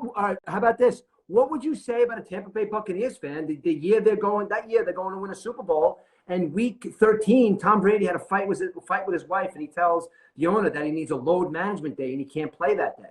What would you do as a fan? What would the people do in the NFL? Like, you need a load management day, and I understand through an 82 game season. I understand that you could pick and choose days to take off. I understand the length of the season, but I'm just talking about the term load management with wear and tear on your body. A football player's load management is completely different than a guy that's playing basketball, 3 or 4 times a week and sleeping in different hotel rooms. I think a guy that's getting the shit beat out of him every Sunday, they're getting screamed at him for 25 to 30 hours a week at practice because he screwed up on Sunday. That guy's got more mental and physical load management than any basketball player has. So, Adam Silver's telling us, Rich, basically, I'm trying to read between the lines. He's basically telling us that the season doesn't matter. The playoffs are what matter, basically. So he's probably saying the 82 game season doesn't matter, but you know what? We're paying the same price for tickets no matter what. Look at the NBA come March, Rich, as they writing on the season. Look at these teams that rest their players. You're going to see players out there that you don't even know the names on, yet the fans are going to be paying $200, $300 a ticket to watch this type exhibition type basketball. So do you think that's what Adam Silver is saying when you read between the lines? Yeah. The regular season doesn't matter, right? Yeah, I think he is. I do think that he is saying that. I think he's saying that, come see the playoffs. That's what he's saying. Look, I'm not saying that because he wants every arena to be filled. And this day and age, you're not going to really see many empty seats in a basketball arena. I mean, unless you're in, some place like Minnesota. Actually, they've been playing pretty well too. But, I guess it's doing pretty good. But yeah, you're right. He's basically saying it's like the playoffs, are all that matters. It's kind of like, and hockey's not like that. I think the hockey fans bring that more on themselves than anything, saying that the hockey playoffs, are really tough and great to watch. But I think if you talk to a diehard hockey fan, they're like, no, we don't kick back. Like, we play all 82 games and everything matters. For a fair weather fan like me, I like watching the playoffs. But I think the real hockey fans, no, these guys play their asses off for, however amount of games they play, and they don't take any load management days. I mean, I don't watch hockey enough to say that, but I would have to think that a hockey fan could call me on this, but I don't think hockey players take too many load management days. I just got a bad, I got a bad taste in my mouth about these guys that do that. And I know I pick on certain guys like Kyle Lowry and LeBron James, and why can't you play in New York and in Brooklyn, dude? Why? You're there. Just go into the arena and play. You're better than everybody on the court, even when you're really tired. But these kids want to come see you play. I don't know. Just do it, man. I don't know. I hate to keep saying about, Jordan and Barkley and these guys, they never took load management days, because it's true. But again, I know it's a different game, and these guys are running, I guess, more. I don't know. These guys are getting punched in the face back in the 90s. I think they needed time to from a broken jaw. You know what I mean? They need some time off. I want to talk about a couple things about hockey, Rich. I think the hockey players do play more games than the NBA players. They don't take days off because they're not really they have 3 lines, these teams. So they're constantly on and off the ice, basically. They're not skating the whole game, you know what I mean? But taking it back, Rich, you look at these guys with load management, and then you see this guy that Nets got from Phoenix, Mikal Bridges. Mikal Bridges hasn't missed a game since high school, so he's like the NBA Iron Man.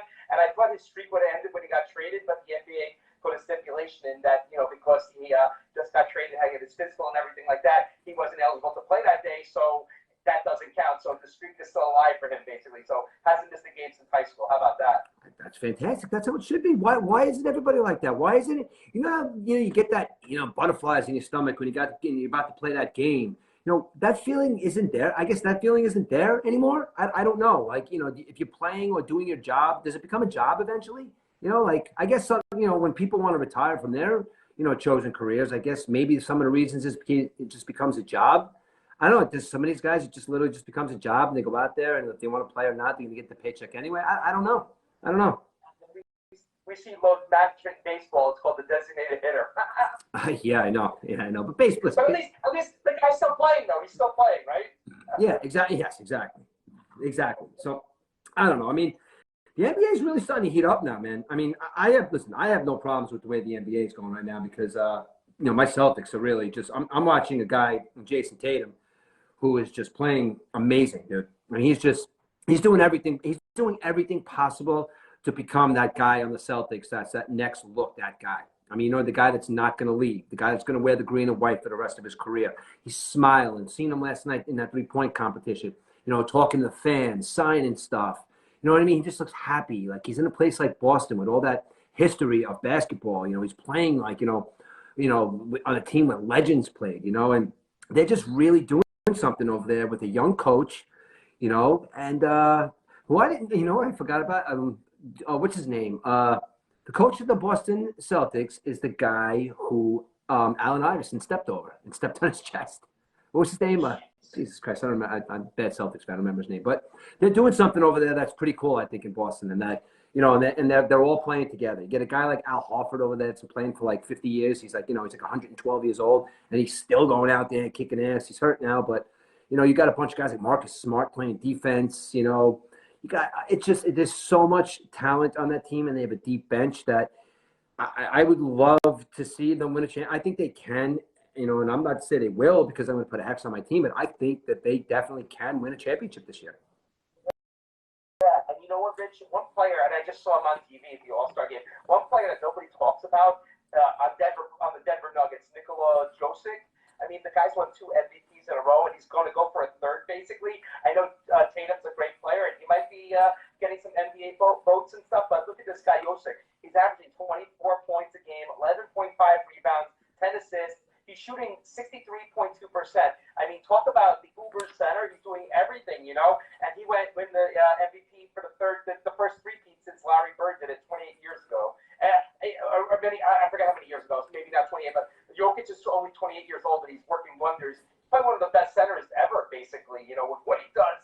And he doesn't get talked about that much. No, I mean, because he's quiet. He's out in Denver, and when players go out to Denver, they really, Denver's just far away. I guess I don't know. Yeah, he is. He's doing, he's doing really good things. I mean, and I'm all over Luka this year too. I know Luka's had his games where he's been injured. He doesn't take load management days. Like I think he's like legitimately injured, but he's doing something too, dude. He's averaging over 34 points a game.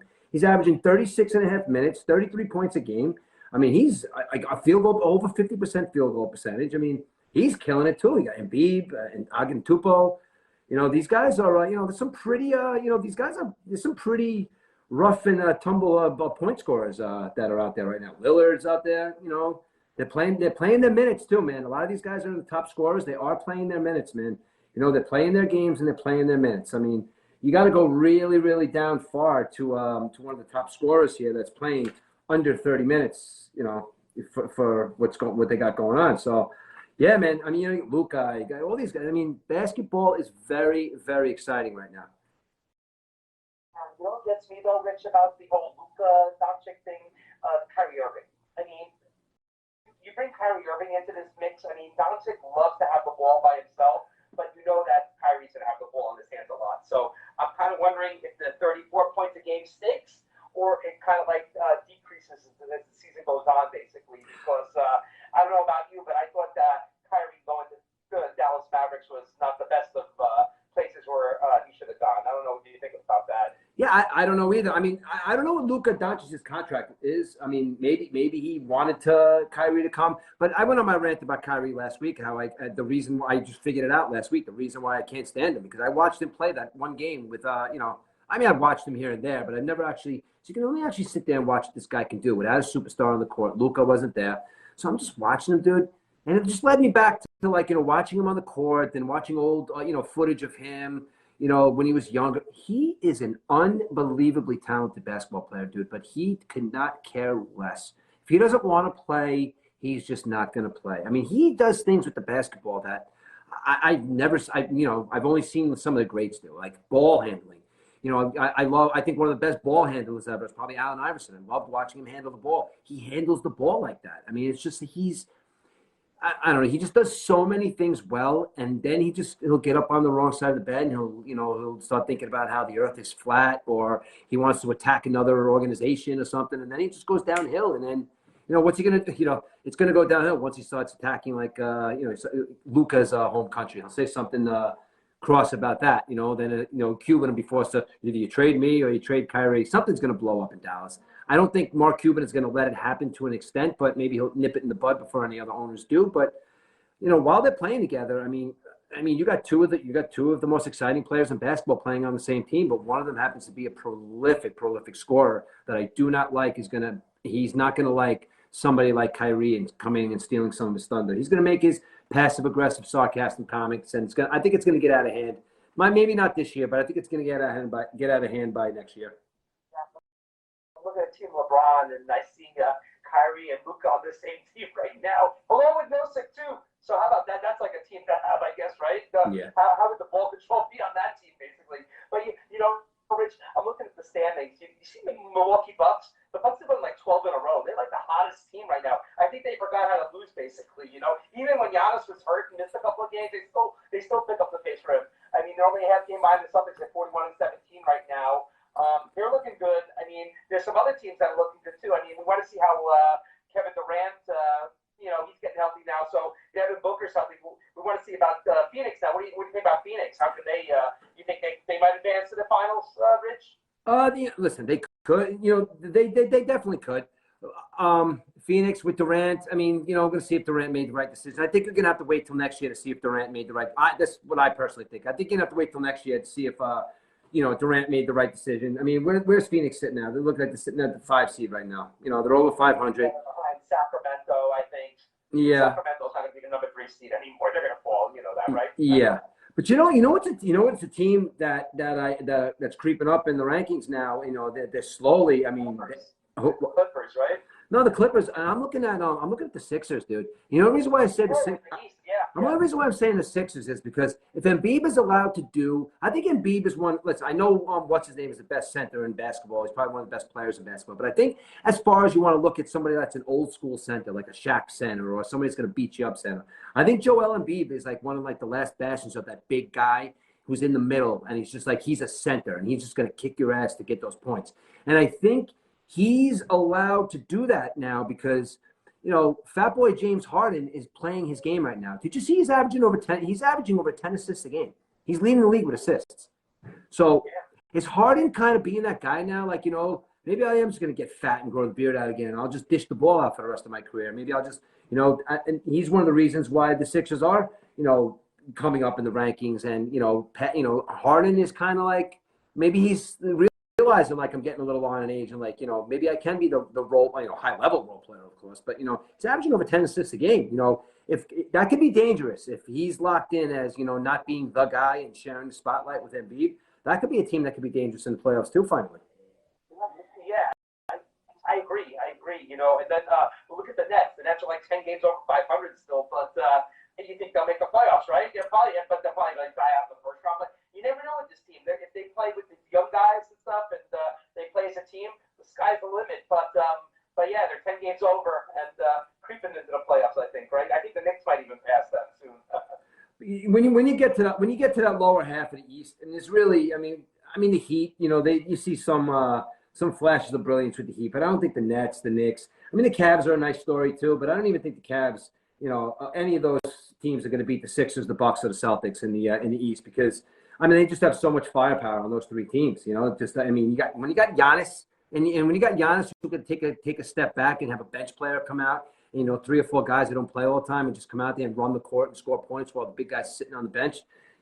Listen, that's load management to me, dude. I mean, listen, if you want to play your game and take a couple breaks during your game, that's your load management. I think if you're the star of the team, that's your load management. And I understand that if you want to, Giannis, like he is the star on that team, but if he wants to take a couple minutes off in there, he can because he's got his brother over there, he's got other role players, but I just don't think the other 5 teams really have enough firepower to take out the Celtics, the Bucks, or the Sixers in the East. Yeah, and then looking at the West, you got the Sacramento Kings scored a 3rd seed, but they still have games with Milwaukee, Boston, Denver, Philadelphia, and 2 against the Clippers. Now, Rich, the Clippers won 10 out of 14. How would you like to see Boston, the Celtics versus the Clippers in the finals? You see Tatum and Brown versus Leonard and George. How about that? That would be pretty cool to watch. Right? I would love it because my trio, my tandem will kill that tandem any day of the week, dude. That's what I think. I think hot Brown and Tatum going into the playoffs. I think any team has to watch out, dude. I really do. I don't care. Put your pairing. I don't care who the pairing is. Put them up against Brown and Tatum and the rest of the role players on Boston because those 2, when they're both clicking, you're getting 75 points a game out of both of them. Yeah, no, good series. And also, I just want to talk about the Knicks for a sec. This kid, Yeah. Josh Hart, they got, I think he's injecting some confidence in the team. And, if this Knicks team finishes in the 5th seed and they play the 4th seed, the Cavaliers, they just might actually win that playoff series. They might. I don't know when the last time the Knicks won a playoff series, but yeah, I mean, they haven't won a championship in 50 years either. So why not the Knicks, But yeah, I mean, this kid, he's perfect. The Villanova kid, all these Villanova kids playing in New York now between Brunson, Hart, and Bridges over with the Nets. All these Villanova kids in New York. It's pretty cool to see all these Big East kids. Why do you think that why do you think that the Knicks can't get anybody, dude? Like, why do you, I don't know. Is there some kind of why can't the Knicks get a big player? Or why can't the Knicks get that, they always get the guy that's, they'll get the Stoudemires and they'll get the Carmelo Anthonys, why can't they just get that player? And you hear it every year, the Garden of Eden, the Garden of Eden. When are they going to get that guy again? When are they going to? And listen, if Michael Jordan was never born, if Michael Jordan never was a person in this planet, you probably say this about a lot of teams, but the Knicks might have won at least 2 championships back in the 90s. Yeah, Rich, I think the allure is not there. People don't want to play in New York anymore, maybe. Yeah. Maybe. I know the Yankees had that for a while where there was some word out there, nobody wants to play for the Yankees anymore. And even there were some rumors after the World Series or the playoffs after this year, Rich, that nobody wanted to come to the Yankees. And I'm wondering who said that because there's only one guy off the team that wasn't there last year. It's like Jameson Taillon, maybe it was him, after the playoffs, the booing and stuff. But yeah, I mean, the Yankees went through a couple of years like that too before they actually got back to, fruition, back to championship and stuff. So I think this whole allure, nobody wants to come to New York anymore, Rich. I don't know why. It could be the taxes. Maybe they want to play in these cities where the taxes are low and stuff. Yeah, that's why who wants to play for the Toronto Raptors, right? With the Canadian taxes up there. It's funny. There's a lot of factors, I think. You might. I never really took that into consideration, but I was over with I was over in Brooklyn the other day. I went to go get my taxes done, and I got those guys over there, and they're the best. Just hanging out talking to them, and one of the guys that's in the office there is Max. One of the other guys, and I've got to text him and tell him that we're going live. But he is a huge Jets fan. He's just like that guy. Like, they do a thing every year. Smart Tax. They do a thing. They get tickets to the Jet game, and people can come. They put a nice spread out. But anyway, his partner Matt is just the biggest Jet fan I've ever seen. Like, he had a really, really smart thing about why Aaron Rodgers, he wants him, but why he probably won't. And he just broke down the whole tax structure with, if you play in 30 different cities or whatever it may be, and how people really do get killed with the taxes when you play in a different city. But that's what he's saying. Like, when you think people, I guess when you talk to somebody who's got a money, idea about it, they're going to really break it down and see, like, if they play somewhere where the taxes, do you go to Florida because you're making 25 million more over a certain amount of time? I don't know. Or how much money is just, is 50 million or 60 million? What's the difference? Oh, I don't know. You know what I mean? I think it's even more complicated because when the guys live in Florida, they play in New York, so you're only living in New York like 100 days a year, and you're basically in Florida the other days or playing on the road and stuff. So it really comes down to, like, where is the person working, and stuff. So if you're only playing in New York 81 days, or for NBA, it's like 40 days a year playing in New York, basically, So I don't know how that works and stuff. I mean, leave it to us nerdy accountants, Rich, to come up with that it's about taxes where a player wants to play, right? Yeah, exactly. I mean, just go where you're going to win. I mean, when you're jumping up into the multi-millions of dollars, well, whatever. I guess it's different. More money, more problems. I guess, I don't know. So, Rich, I'm watching this game at the halftime, and total points scored 195 points. So we're well on that way to almost 400 points in this game. But that's what I mean. Like, I'm not hating on the game here.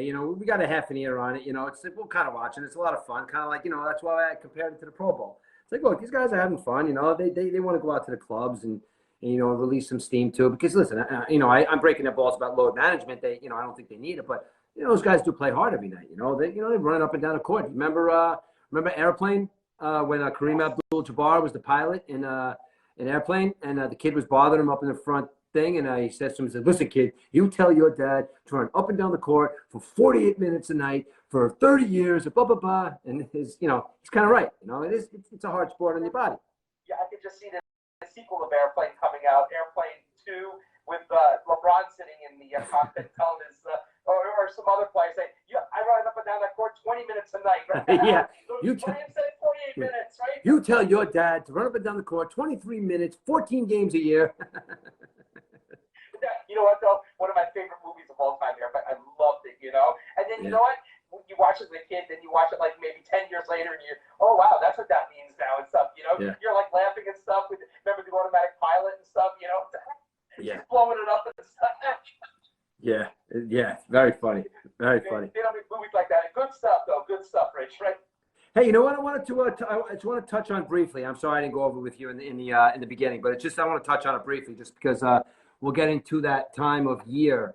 I was going over the top 25 in the NCAA because we're gonna have that tournament coming up soon. So it's going over the Houston's killing it this year, man.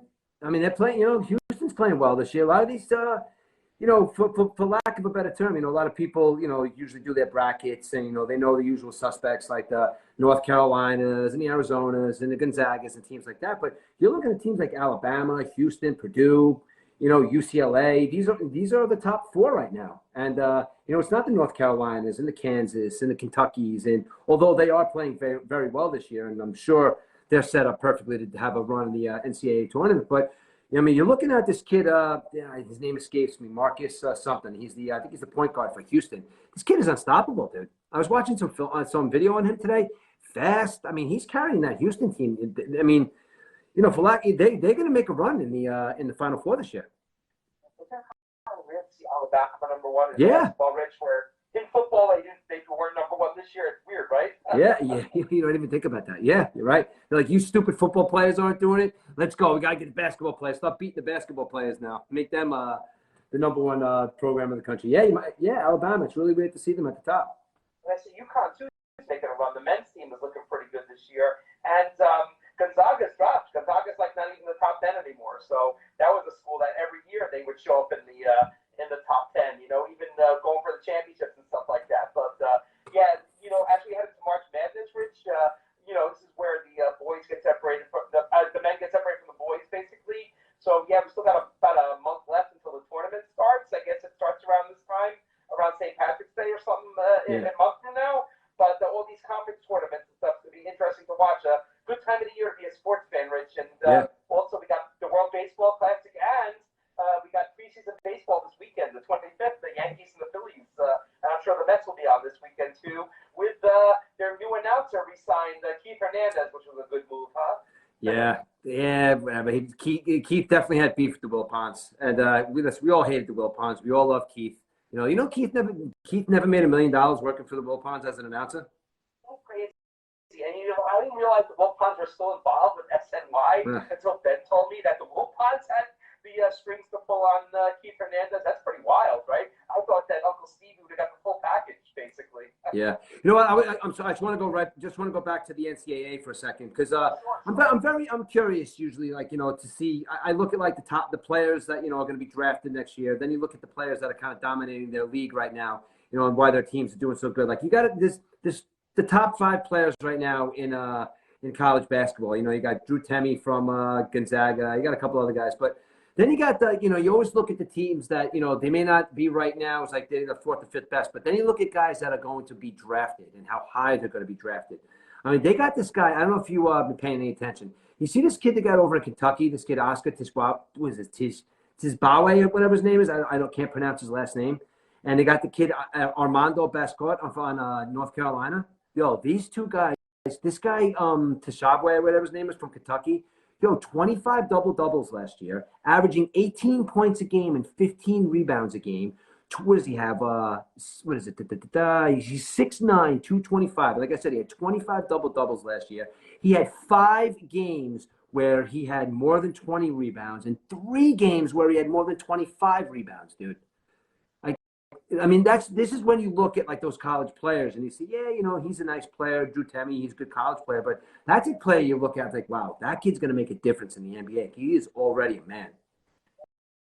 Go Kentucky, Rich? Kentucky. He's a center. He's a senior now. He goes to Kentucky. He's not even a center. He's a forward. Oh, and he's going to be a first-round draft pick. Oh, absolutely. This kid's going to be a first-round. He'll be. I haven't really looked. But he'll be a top 5 pick. He's by far one of the most dominating players, in the middle right now in the NCAA. I'm sorry, I just wanted to bring that up a second because I really didn't know. No, I've been kind of looking at the players, but they're not even in the ranked. Yeah, but I'm looking at somebody's team. You know, they're going to be like, hey, listen, I'm just going to North Carolina State. You guys are good, but, Kentucky needs to be there, Yeah, they go by the school's name sometimes, the bubble is basically, so. Yeah, exactly. Yeah, yeah, eschatology, it's a science. Yes. So I know you wanted to touch on baseball a little bit. We got some time left here. You want to touch on the MLB. We got our favorite time of the year coming up. We got the crack of the bat, the ball hitting the leather glove. We got the smell of the grass, the clay, beer here. We got baseball season coming up really soon. Our favorite time of year. Definitely. And before we get started, Rich, I just want to give our condolences out to Tim McCarver and his family. McCarver passed away at 81 years old. He played 21 seasons, 12 with the Cardinals, 1,937 games, including postseason behind the dish, 11,700 innings caught, and he played over 4 decades. He did play 1 year in the 50s, so one of the rare players that played over 4 decades. Two-time All-Star, finished second in the MVP voting to his teammate Orlando Cepeda in 1967. Starting catcher on the 1964 and 67 Cardinals World Series champs. He played in 6 postseasons, 3 with the Cardinals, 3 with the Phillies. In 1966, he led the National League in triples, the only catcher in history to lead their league in triples. In 1964, in the World Series versus the Yankees in Game 3, he had a big 3-run homer in the top of the 10th inning to give the Cardinals a 5-2 win. And in Game 7, he stole home in the 4th inning, which led to the Cardinals to win the World Series and give the Cardinals their first World Series in 18 years. He had 478 in that series in 1964. He caught all of 9 Bob Gibson's World Series starts. You stole my thunder. I was going to call. Yeah, I was going to say, and he had to deal with Bob Gibson for most of his career. I mean, you got to give him kudos for that. Yeah, crazy, right? 9 World Series starts. Gibson won 7 out of 9 with 1.89 ERA. That's amazing, dude. Yeah, go ahead, Rich. What was that? Guy's amazing. Bob Gibson. Every time you bring the guy's name up, man, that's a guy I wish he's one of those guys, man. You think of like a couple of guys that you never saw play, and the guys that you just want to just watch one of their. I mean, he's a guy, man. I would love to watch him throw a complete game shutout and just maul people for 9 innings. I would love that shit, man. Yeah, 1968 World Series Game 1, Gibson struck out 17. Pitched a 5-pitch shutout for beat the Tigers.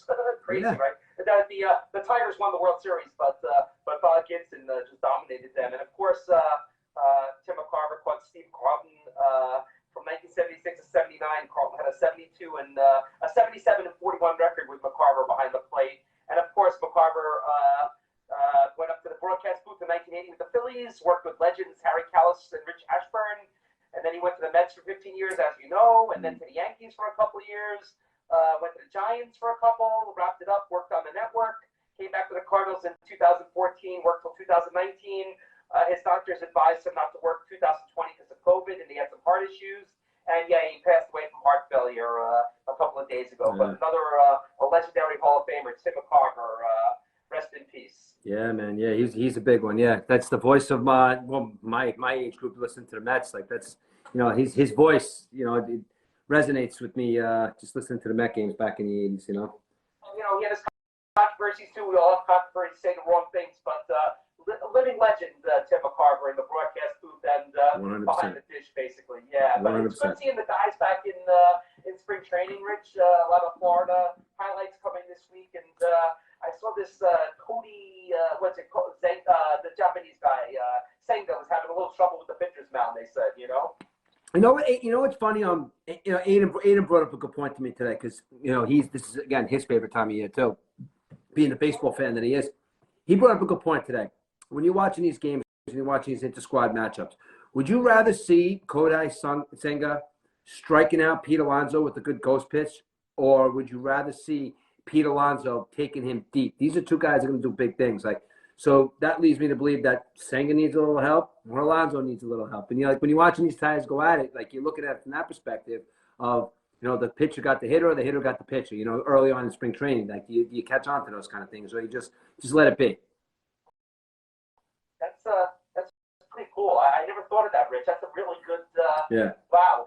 I don't know. What would you rather see? Senga hit that ghost pitch against Alonso, or Alonso take one 500 feet against him in pitcher squad game. I would rather see Alonso taking 500 feet on a bomb just because he's the pitcher and he's going to figure it out. I want him to see like people where they're hitting it or how they're hitting it, or, because I think early on, if you're a pitcher and you got, you're supposed to have this great pitch, the ghost, whatever it is, pitch, and people are taking you deep, you have time to tweak it if you need to, you know what I mean? Whereas if you're a hitter, I guess you have time to tweak your, you tweak your swing too. But I think that the pitcher has to work harder to tweak their pitch as opposed to a hitter going against the pitcher. You know what I mean? I did see that Carlos Rodon was racking down the Yankee hitters too with his pitches too. So I guess I'm happy to see that because I guess that shows you that the pitcher's on his game, right? Yeah, and the hitters are going to come around. You know what I mean? The hitters are just they're kind of waking up and like they've been. Pete Alonso. Actually, Pete Alonso slimmed down a lot. He's a bad example, but I'm like a lot of these big guys have been eating burgers for the last 4 months. And they're all a little bit out of shape. They come swinging the bat. I mean, I was going to even use Vogelback as an example, but I saw him. He slimmed down a lot too. Hope these guys are going to be hitting home runs for the Mets. Maybe Pete Alonso slimming down, hit 10 less home runs, but he'll win the batting title, batting 360. You never know.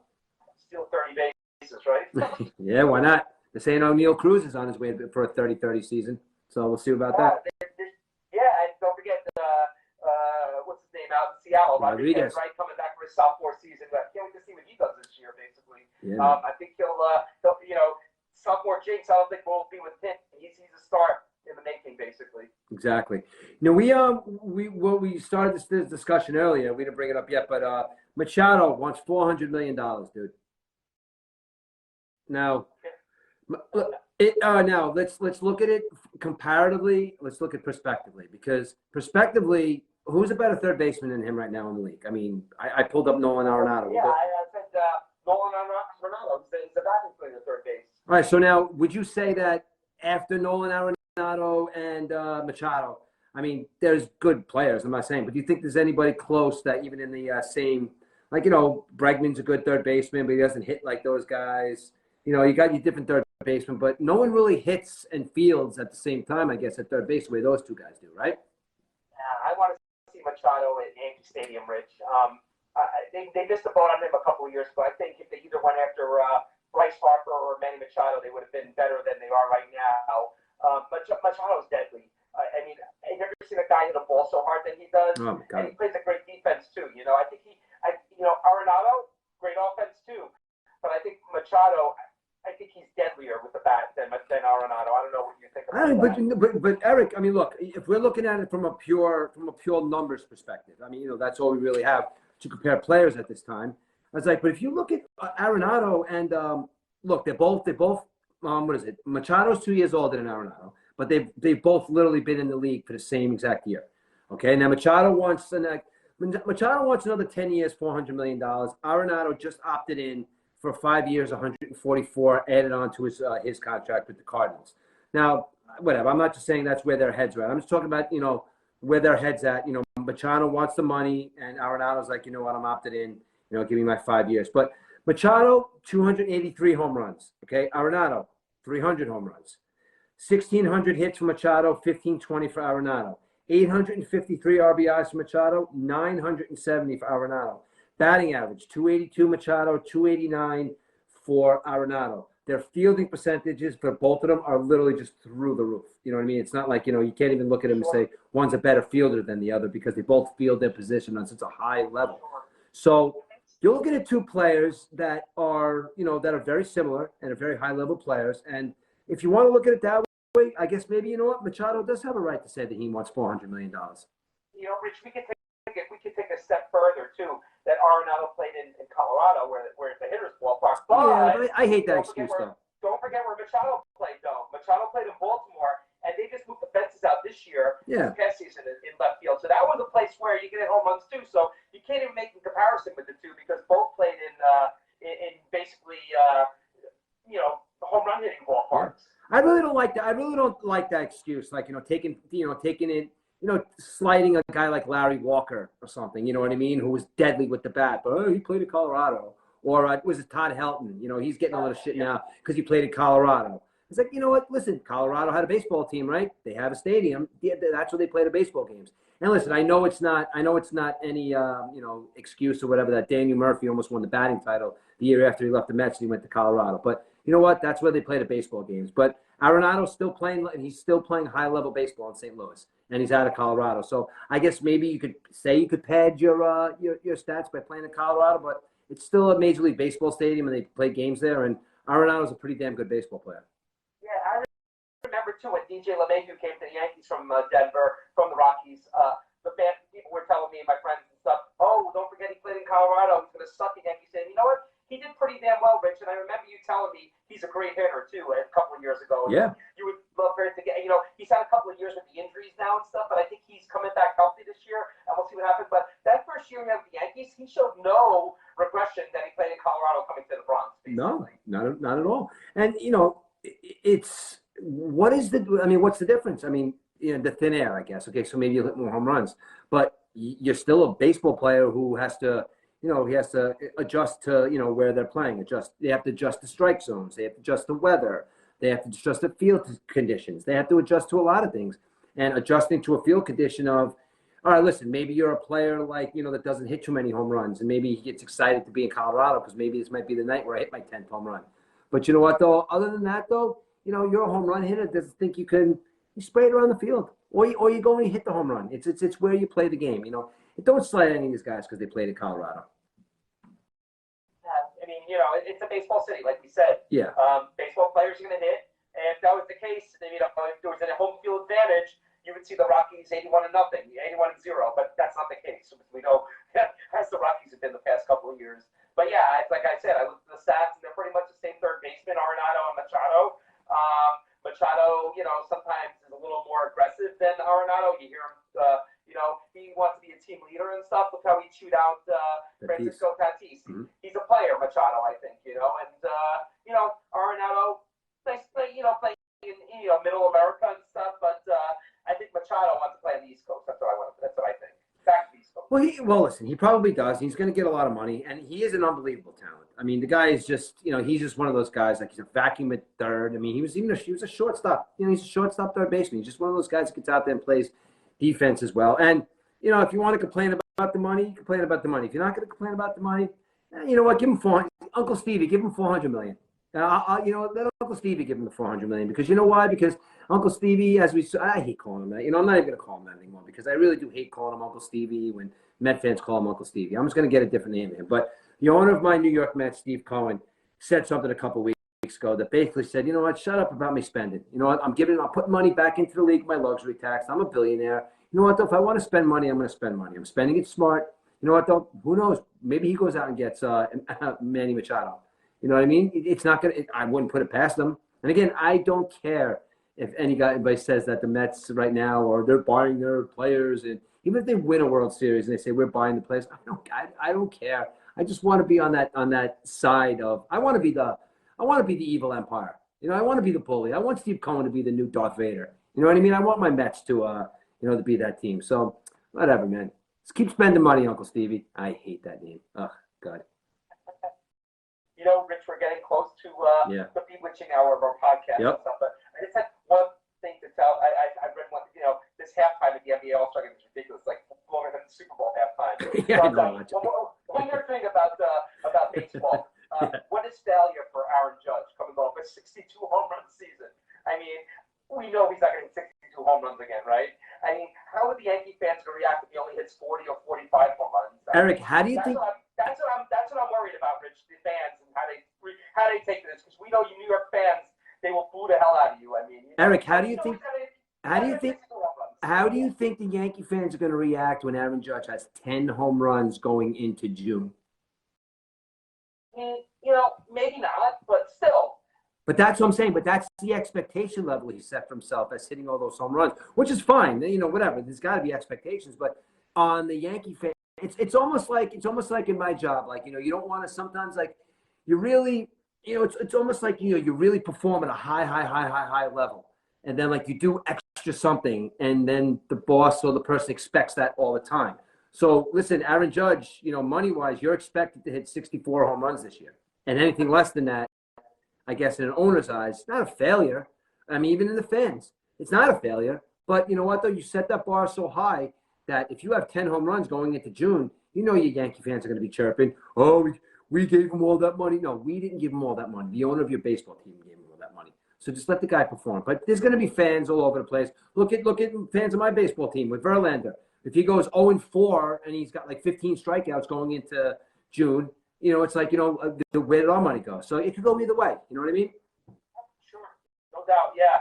I just, 10 home runs June.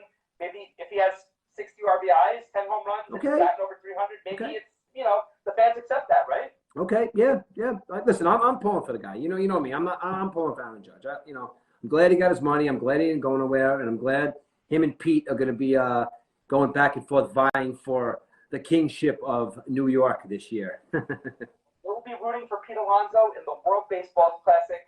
Go USA. We'll be talking about that in the upcoming weeks, Rich, because that starts on March 8th. Definitely, yes. We'll definitely want to talk about that too. All righty, we're coming up on our 2-hour mark here. Another great show, dude. Yeah, awesome. Right? I'm gonna go take a nap and watch the second half because this is the longest halftime ever. There's just guys standing around. I just don't get it, Yeah, you would think Rihanna would have been out there singing or something like that at the NBA All-Star Game. Like I said, I don't get it either.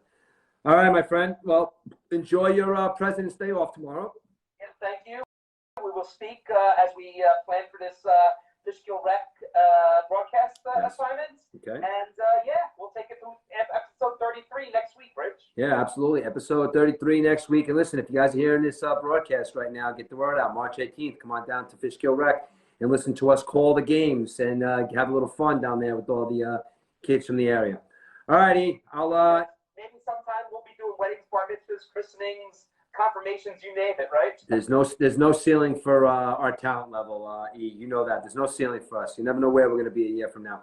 All right, my friend. Listen, enjoy your day off tomorrow. Enjoy your President's Day, and we're out of here. Thanks, Murph. Have a good one, everyone, and enjoy those Shamrock Shakes tomorrow. All right. Make sure I get my wife one. She loves those things. All right, guys. Later. Take care, Murph.